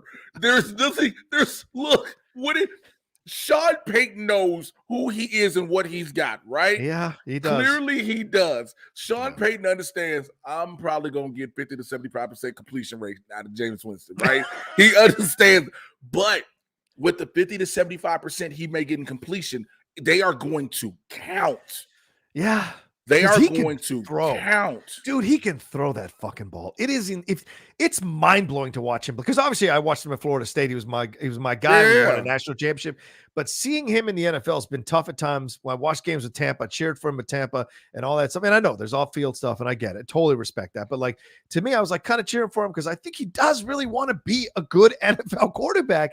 But he makes some of the most crazy throws in the most ridiculous situations. And there was a moment where Sean Payton, even when they messed up a 4th down or a 3rd down, Sean Payton pulled him over and was just yelling at Winston about it, but trying to get him to focus. And Winston took the yelling. He didn't yell back at his coach. He's like, all right, got it. So you know that he's trying to get better, but it's just like there are just moments where you wonder what's going on in his head. So, but he can wing that ball. He can wing that ball, man. Look, every quarterback, you would think as a starting quarterback in the NFL, not a coming off the bench, right? Starter, you're going to have this high level completion ratio. Excuse me. You're going to be able to do what you do. Your field general, et cetera, et cetera.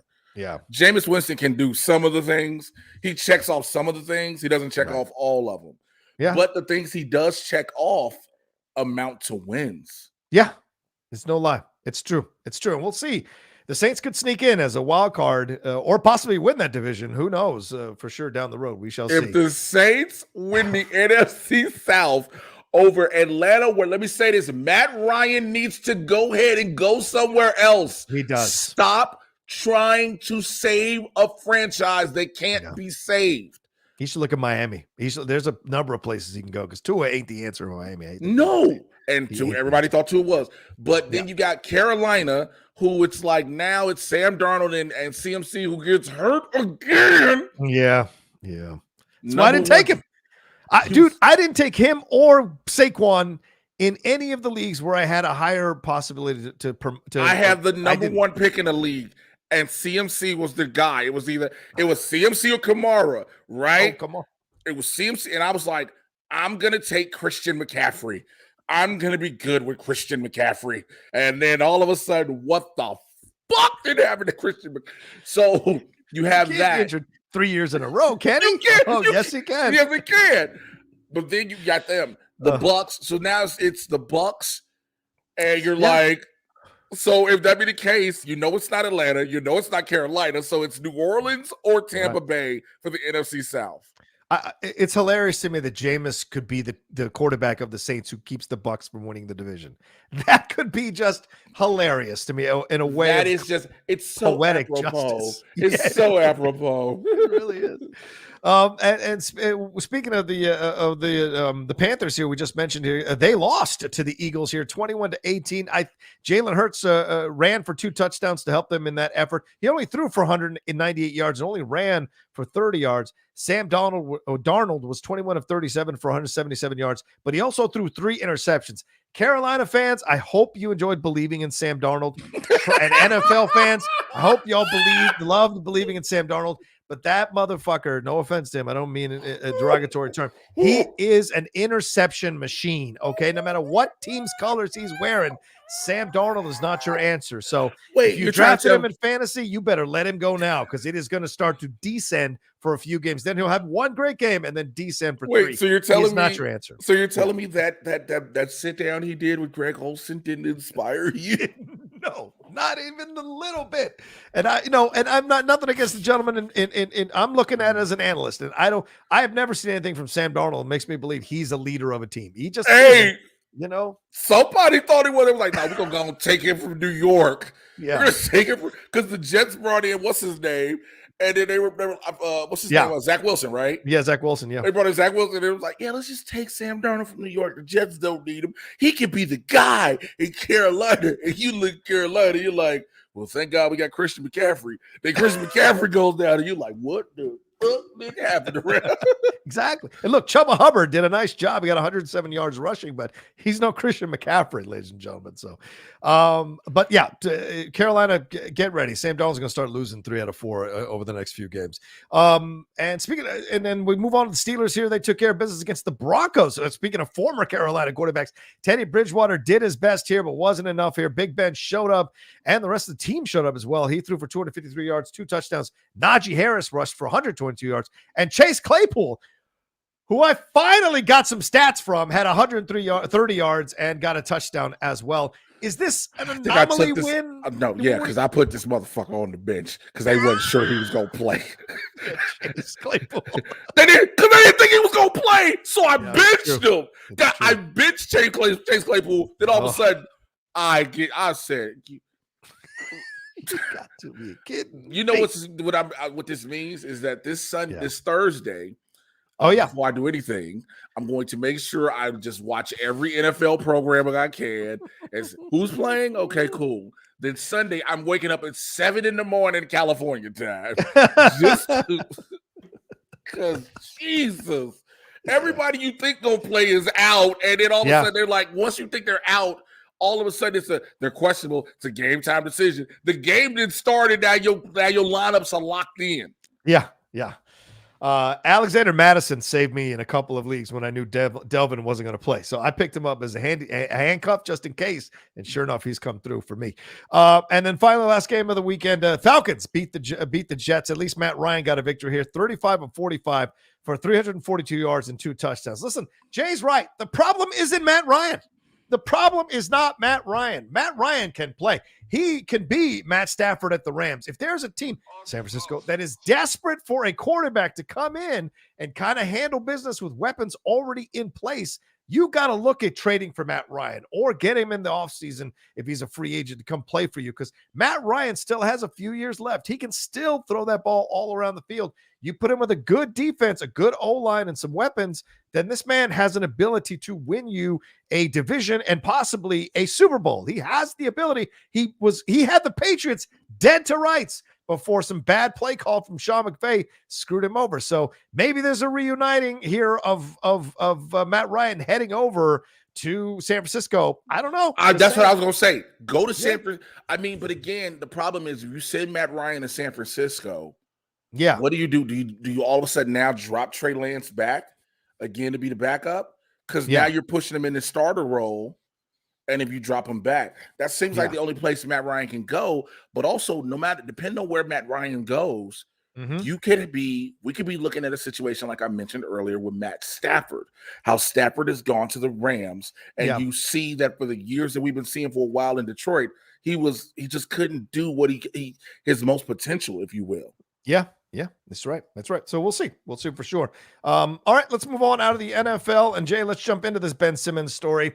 This was reported on ESPN late last night. After staying away for 2 weeks to start the NBA preseason. Ben Simmons reported to the Wells Fargo Center in Philadelphia on Monday night. And apparently, Jay, this was a surprise to the organization because they expected him to come back later in the week, not earlier in the week. And this was before they played the Brooklyn Nets, who got their own issues going on with Kyrie Irving, as Jay mentioned at the beginning of this show. But this is fascinating to me. He came straight from a flight from LA, entered the arena, took a COVID-19 test, and now there are expected to be conversations because he basically sacrificed $1 million to not play in preseason training camp and talk all kinds of shit about the Sixers and all this.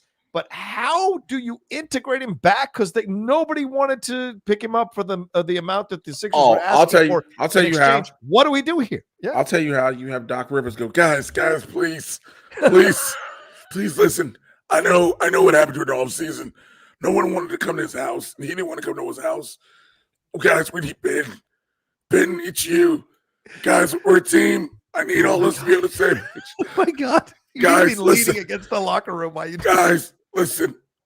Look, Joel, your knees. I know your knees. Your knees need Ben. Like, oh my God, that's the best invitation of him I've ever heard. guys, listen. I told Ben how much I love him. I went on every media program I could go on and tell him how much I care and how much we need him. He took a test. He didn't go back to Australia. He went to LA. He loves us. We need to love him. Cheesesteaks for everybody. Get some pretzels. But apparently, soft pretzels. Apparently, Simmons is coming back because he says behind the scenes, as what sources are saying, that he's proven his point. And it's like, what point did you just prove, bro? You lost $1 million, and you know what point is proven here? Nobody wanted you at the level or at the amount that the Sixers wanted to get in exchange for you. No team wanted you at that amount. So what do the Sixers do here? I mean, is it the first time that disgruntled players have come back and played on a team and finished out the season with that team, Jay? Certainly in the history of the NBA, it happens all the time. But do you think this is a good situation for Philadelphia to get this guy back in here? And do you trust that he's done any offseason work to fix the issues that were there at the end of last season? Disgruntled is when you know there's an issue. You don't feel like you're being valued correctly. You don't feel like the team sees your worth. All those things. Right. When someone passes you the ball wide the hell open, and you like, no, and you just keep going, nope. That is not a them problem. That is a you. How do you work on telling somebody in the offseason, bro, it's wide open. Take the damn shot. Just you're right there. Take the stop. Mark Phillips and Supreme Dreams, they did the best sketch ever about that. Where every time you pass the ball to business, no, I don't want to. Like, why do you? What is there to work on besides take the damn shot? Yeah. So to sit there, and what point are you making? Stop trying to say you're making a point. I need to be the guy. I'm supposed to be the star. Joe Embiid had a torn knee, and was balling out of control. He wasn't hobbling. He wasn't complaining. He was balling. And you're talking about you deserve to be the guy? The guy that stands there and say, hey, guys, look, I got the ball. Now you got the ball. Now I got it. They go to hoop when you got the ball. I like this tweet. I like Ben Simmons trying to redeem himself later on. I know, right? Like, he did it. Like Carlton in an episode of Frank, that's what it's going to be. Oh my God. Yes, and if you guys haven't seen that video that Stream Dreams done on Ben Simmons, that is one of the funniest things I've ever seen in my life. Oh my God, it is brilliant to see. Man, why'd you pass the ball? We're wide open under the basket. Wide open under you. Why'd you pass the ball back to me?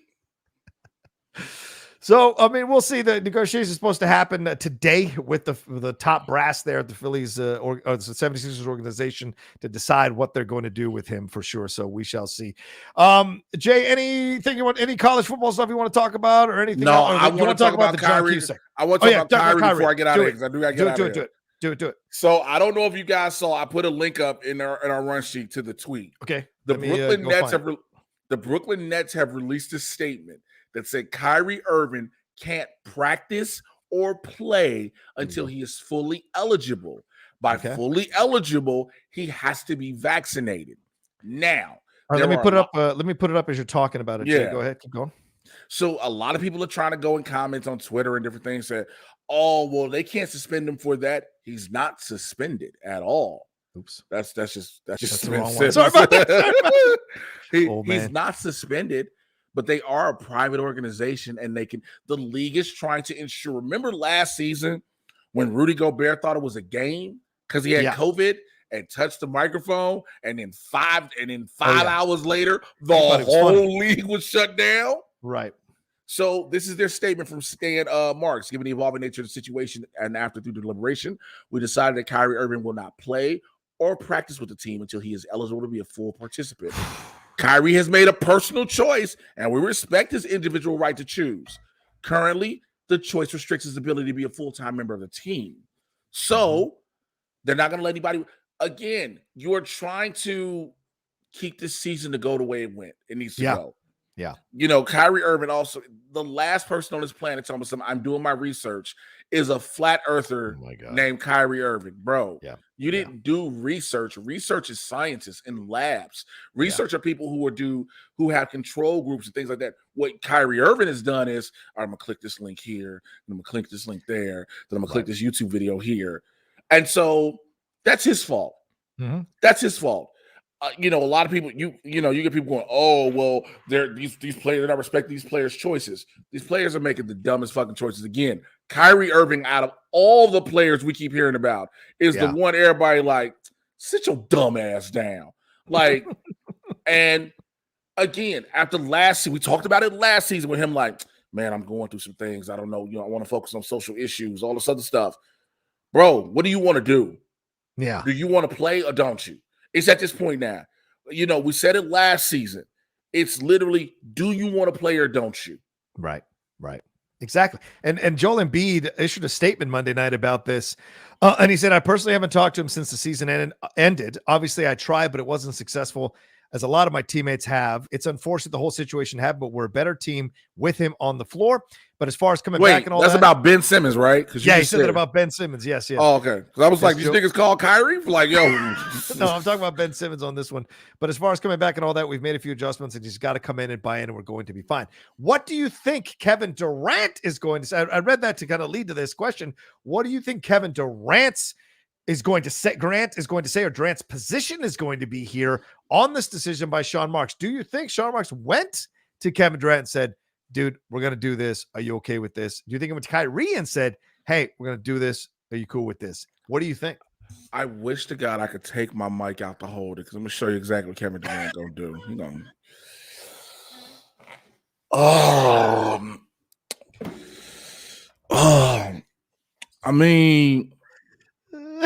I mean, that's his choice. I mean, we still got me, James. It's gonna be a bunch of left of Blake. Yeah, exactly. It's gonna be a bunch of face rubbing. Like, right. Because also, here's the thing: like, Kyrie. I don't know why Kyrie Irving think this is a game. Like, okay, there's only gonna be like 3 states you can play games in. Yeah. There's only gonna be 3 states. Like the rest of the league, or most of the teams are in states that you need to be vaccinated to play. So, bro, where are you gonna play? Just Texas? Just only play Texas and Florida. Those are the only those are the only states you're gonna be able to play in. Yeah, it's ridiculous. Well, and also here's the situation. Jay, I think me, you, and Winston talked about this last year, and we talked about it probably on Sports Time when we were over there on Collider. Like, bringing these 3 guys or bringing these 2 guys together could be possibly combustible because of the personalities of Kyrie and Durant. Then you add Harden. We talked about that. All definitely 3 of them. Definitely had a pregame meal. Yes, he did. And then there's 3 lost weight on the plane. How the fuck does that happen? But like the 3 of them coming together, they're 3 unusual, weird guys that do strange things that aren't necessarily considered normal. Durant and his burner phone issues, Kyrie with his stuff about flat earthing, James Harden and the weird way he's approached the world sometimes. No. Just James Harden strippers. Just James Harden overall. Just call it it. It's James Harden strippers. But look, even Andrew Wiggins, who was like, they forced me to do it. I'm a victim. He did it. So Kyrie, who stands to lose a considerable amount of money, I just don't. This seems to be just very clear. We said this last season that his mind is not 100% on the NBA. His mind is not on playing basketball, and that's fine. And that's fine. Yes, totally. Don't get vaccinated. Go out and help social justice issues. Go out and do your thing, but don't pretend like you can do this part time. It's an insult to the game, and it's an insult to the athletes. Yeah, all these athletes who want to be in the league, who want to play, the guys who want a regular season. Mm-hmm. Because again, nobody wants to go back to a bubble. Nobody. Yeah. No shit. Nobody wants to go back to a bubble. Yeah. And so the league is trying to do everything they can to prevent that. Yeah. Right? Especially again, when the league can only do so much in states that are like, hey, you don't have to have this. Again, a private business can say, we don't have to let you into our facilities without these things. Right? So the league is doing what they can. If Kyrie don't want to play and is hardened into it, again, nobody's going to knock this man. Just retire, bro. Yeah. Just retire. But the longer you keep drawing this shit out and drawing these shenanigans out, you kill your legacy. But listen, I've got to bounce. Okay. All right, Jay. Dude, thank you, bro. I had a blast.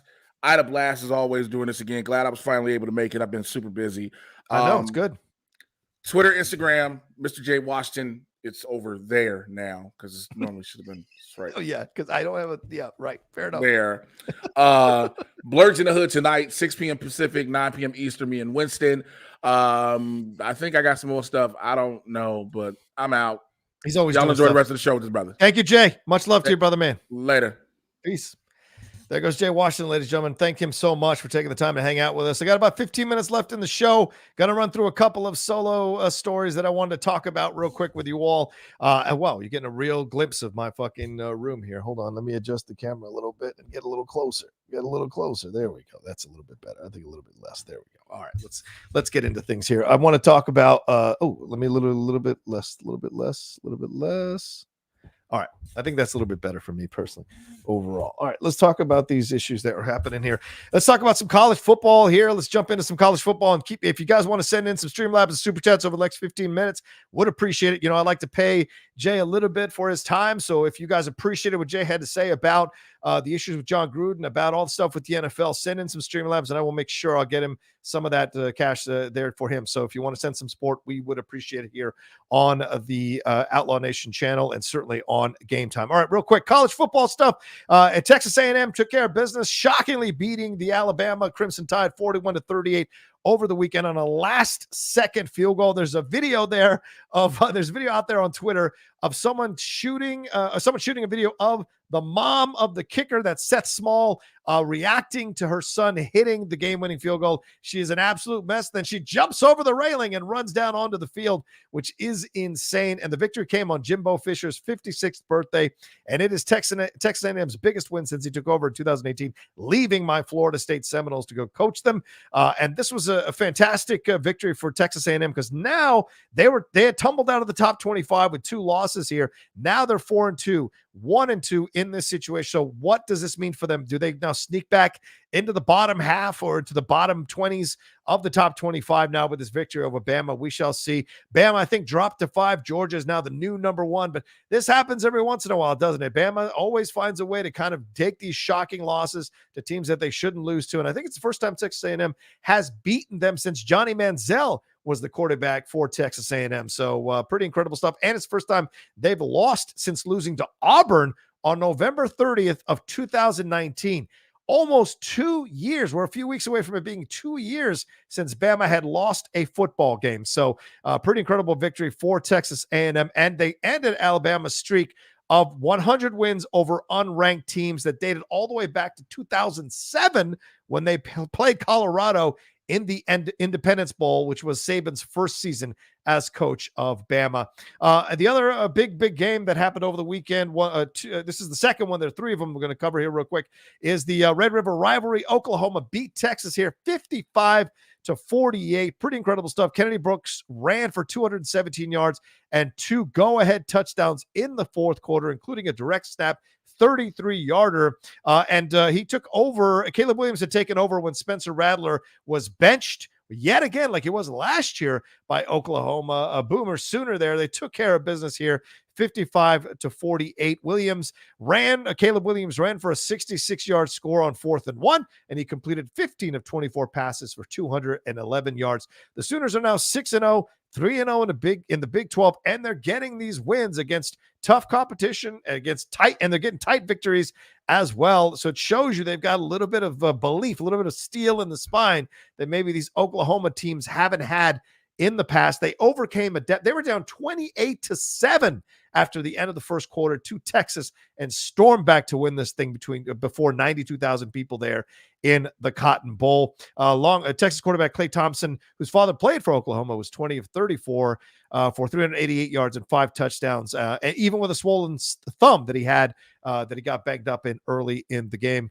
All right, and the other marquee game of the weekend was number 3 Iowa beating Penn State. Sorry, Makuga. They beat him 23-20. That was number 3 Iowa over number 4 Penn State. Iowa's Spencer Petras threw a 44-yard touchdown pass to Nico Regaini to complete Iowa's comeback from a 2-touchdown deficit. That was another game where the team that lost was ahead by a significant amount but couldn't hold on to the lead. The Hawkeyes go to 6-0 and 3-0 in their conference, and they took control of the Big Ten West with their 12th straight victory. Penn State, who always seems lately these last few years, they always find a way to kind of lose a game that they should win, that could show that they've made that leap. They've ascended to the next level of teams that you should be considering for national championship consideration.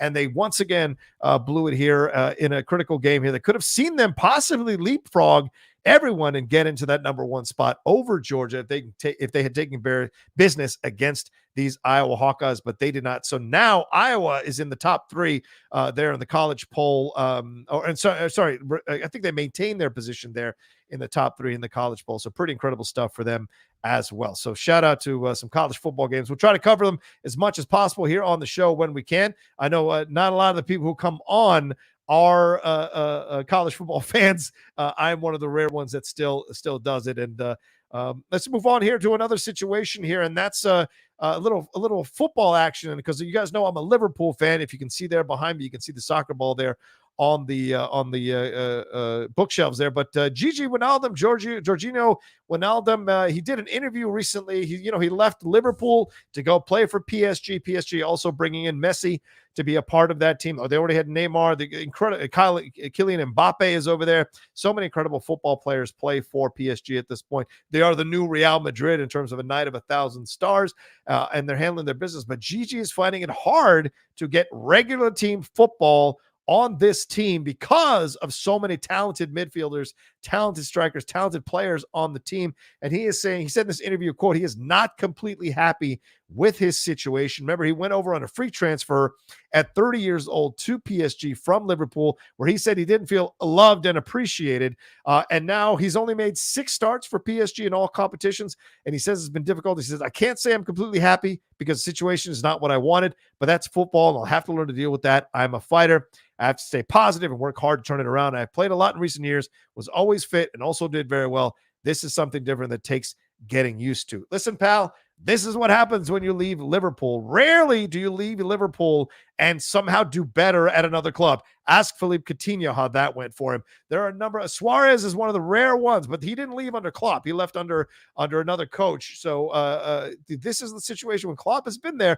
He's been able to elevate players and take them to the next level. And when you leave, they rarely ever get to reach that level again with another club. So it's fascinating to me. I bet he's missing us now. And this idea that he didn't feel appreciated or loved, that's ridiculous. The fans loved him. I think he just wanted to take a shot at Liverpool because they felt that they weren't paying him as an aging midfielder the amount of money they deserve to get. But, you got your money. Are you happy? It's not always about money. Sometimes it's about the right situation, and you can do with losing a little bit of money, because money can't take the place of you feeling misused, feeling not appreciated by the team, feeling like you aren't at the level that they need you to be to play, to start consistently. Sometimes money can't paper over those feelings when you're an athlete, and we know athletes are very sensitive. So we'll see what happens with Gigi. And if Liverpool opens the door to him coming back, I don't think that's going to happen. We have moved on. All right, my last story here is the John Cusack story. This is crazy. John Cusack, apparently he's a longtime Chicago Cubs fan and White Sox fan.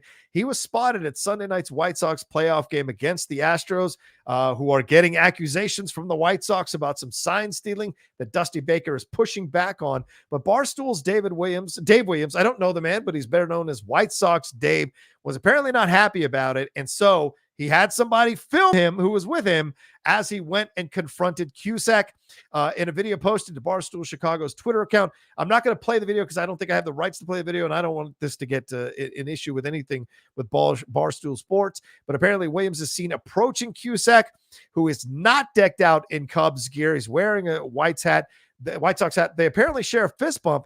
And then Williams starts to dig in at Cusack, accusing him or questioning his loyalties. Cusack smacked him back verbally, arguing that he grew up supporting both teams, and he started 8 men out, which was about the Black Sox scandal that the White Sox were involved in the 1919 World Series. And Cusack added, and this is a perfect line, he said, "You can't tell me where I can go. I can like whoever I want." Williams got more irritated as the White Sox Dave, who was trying to agitate Cusack, got agitated himself, because Cusack started to quiz him about the great players in White Sox history, and Williams was fumbling all over himself, saying the wrong names, couldn't answer the questions of that Cusack was asking. Who played first base during this season? Who played this? He was completely putting him on Trivia Island and smoking him out and sinking him on that island. And at the end, Williams just kind of walked away after a fist bump, because Cusack said that proves your ignorance about this team. Williams tried to claim that he's young, so he should know about these people. Let me tell you something. When I cheered for my Redskins growing up as a fan, I always investigated who was great in the 70s and the 60s and the 80s for the Redskins. Same thing with Liverpool. I know who Ian Rush is, Kenny Dalglish, Grobbelaar. You go and investigate the history of your club if you really give a fuck about your club. It got nothing to do with age. And he ain't young, so young that he can't, White Sox Dave, go back and find out about the Chicago White Sox. And Cusack at the end, as I said, they fist bumped, and he said, "We have to agree to disagree." And then on Twitter, Cusack went after Williams, called him, quote, "a pathetic little troll and a doughboy," even compared him to Donald Trump Jr. Well, that's a harsh comparison, because we know how much of a fuck up that guy is. So pretty insane to see this happening. And called him, he said he's a Don Jr. type, an ignorant little fuck, sweating, talking shit, trying to use a grown man he doesn't know for clickbait. F him. Wow. And a lot of people were chiming in on John Cusack's side, saying, can you imagine getting worked this hard by John Cusack and then posting it? So no surprise there. It's you got to watch the video. It's on Twitter, the Barstool Sports Twitter. It's on there. He got absolutely destroyed by my man John Cusack. Don't come for Cusack is on top of things, yo. He is a smart man. He's always been an intelligent dude. Don't think that because he's not leading films anymore, he ain't still smart as fuck. Follow him on Twitter. That man has a lot to say, a lot of nuanced conversations, and he takes some interesting positions that challenge you as a viewer, both in sports and in politics and about film and entertainment. So, I think Williams didn't understand what he was walking into. He thought he was going after some, quote, Hollywood elite, which is such a bullshit term, and he got smoked, son, because he's from Chicago. And I think what John Cusack said is absolutely right. You can't tell me who to like. You can't tell me. This idea of gatekeeping, whether it's in fandom, in franchises and movies and TV, or fandom in sports, is horseshit. Like whoever the fuck you like, cheer for whoever the fuck you want to cheer for. If you want to cheer for both Chicago teams, do it. Both LA teams, or a bunch of LA teams, a bunch of New York teams. You can cheer for whoever the hell you want. Territorial thing is caveman-esque behavior. caveman-esque. Now, are you a bandwagon fan? That's a different situation. But if you've been cheering historically for both teams, like I cheer for the Dodgers and the Yankees. That's right, because I moved to LA, and for 20 years, I went to Dodgers games. I bought those packages. I got to know the players, Russell Martin, Kemp, all those guys. I got to know those guys as they were coming up. So I became Kershaw. I became fans of them because I couldn't go see the Yanks, but I still remained a Yanks fan. So this idea that you can't cheer for these two teams is ridiculous. So I just find that to be a fascinating situation on so many levels. And I love that Cusack absolutely put White Sox Dave in his place. And look, I don't know White Sox Dave, never met him, don't follow the stuff he does. I'm only reacting to what I see here. And Dave, maybe it's not what you want to hear, and maybe it doesn't bring you clicks or followers, but maybe listen to what John Cusack said. You don't get to judge who the fuck is a fan of what. No one has to prove nothing to you about their fandom. Go and cheer and love whatever team you want to love. No one has a right to tell you not to do that, for fuck's sake. If you want to be a Yankees and a Red Sox fan, sure. If you want to be, why not? That's your fucking right as a human being to cheer for whoever the fuck you want to. And in the end, you're going to cheer for whatever. Like, I'm an England fan of the national team, and I'm a U.S. fan of the national team. If they play each other, I'll lean towards the U.S., obviously. My parents are Bolivian. I cheered for the Bolivia national team for years. And then one time they played the United States national team there in RFK in D.C., and I was cheering the whole time for the United States national team. Regardless of the fact that my blood is Bolivian, I was still cheering for the American team. So that's just how it goes. You've got a right to like whoever you want to like. And then in the end, when they play each other, you'll lean one side or the other. Naturally, that's how it goes. So I think it's a phenomenal video. You guys should absolutely watch this nonsense. And he was trying to get some attention for himself. Justin Toner real quick says, hey, John, thoughts on the MLB playoffs so far? Still disappointed how our Yankees played against Boston, who is in the ALCS now. Astros need to go away. Yeah, Justin, I had put it on the rundown. We run out of time here because we're already at 2 hours on the show. But yeah, I mean, I don't know how the fuck the Red Sox are in the ALCS.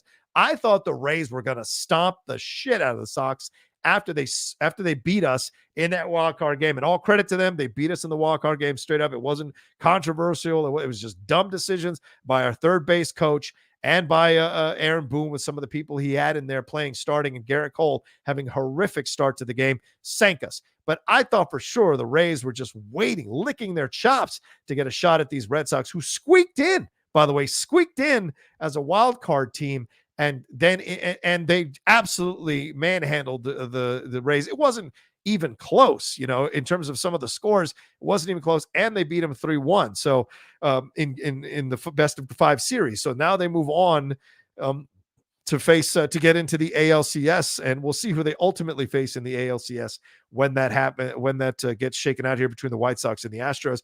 And yeah, there's some sign stealing accusations going on from the White Sox towards the Astros. Here we go again. The Astros being accused of cheating.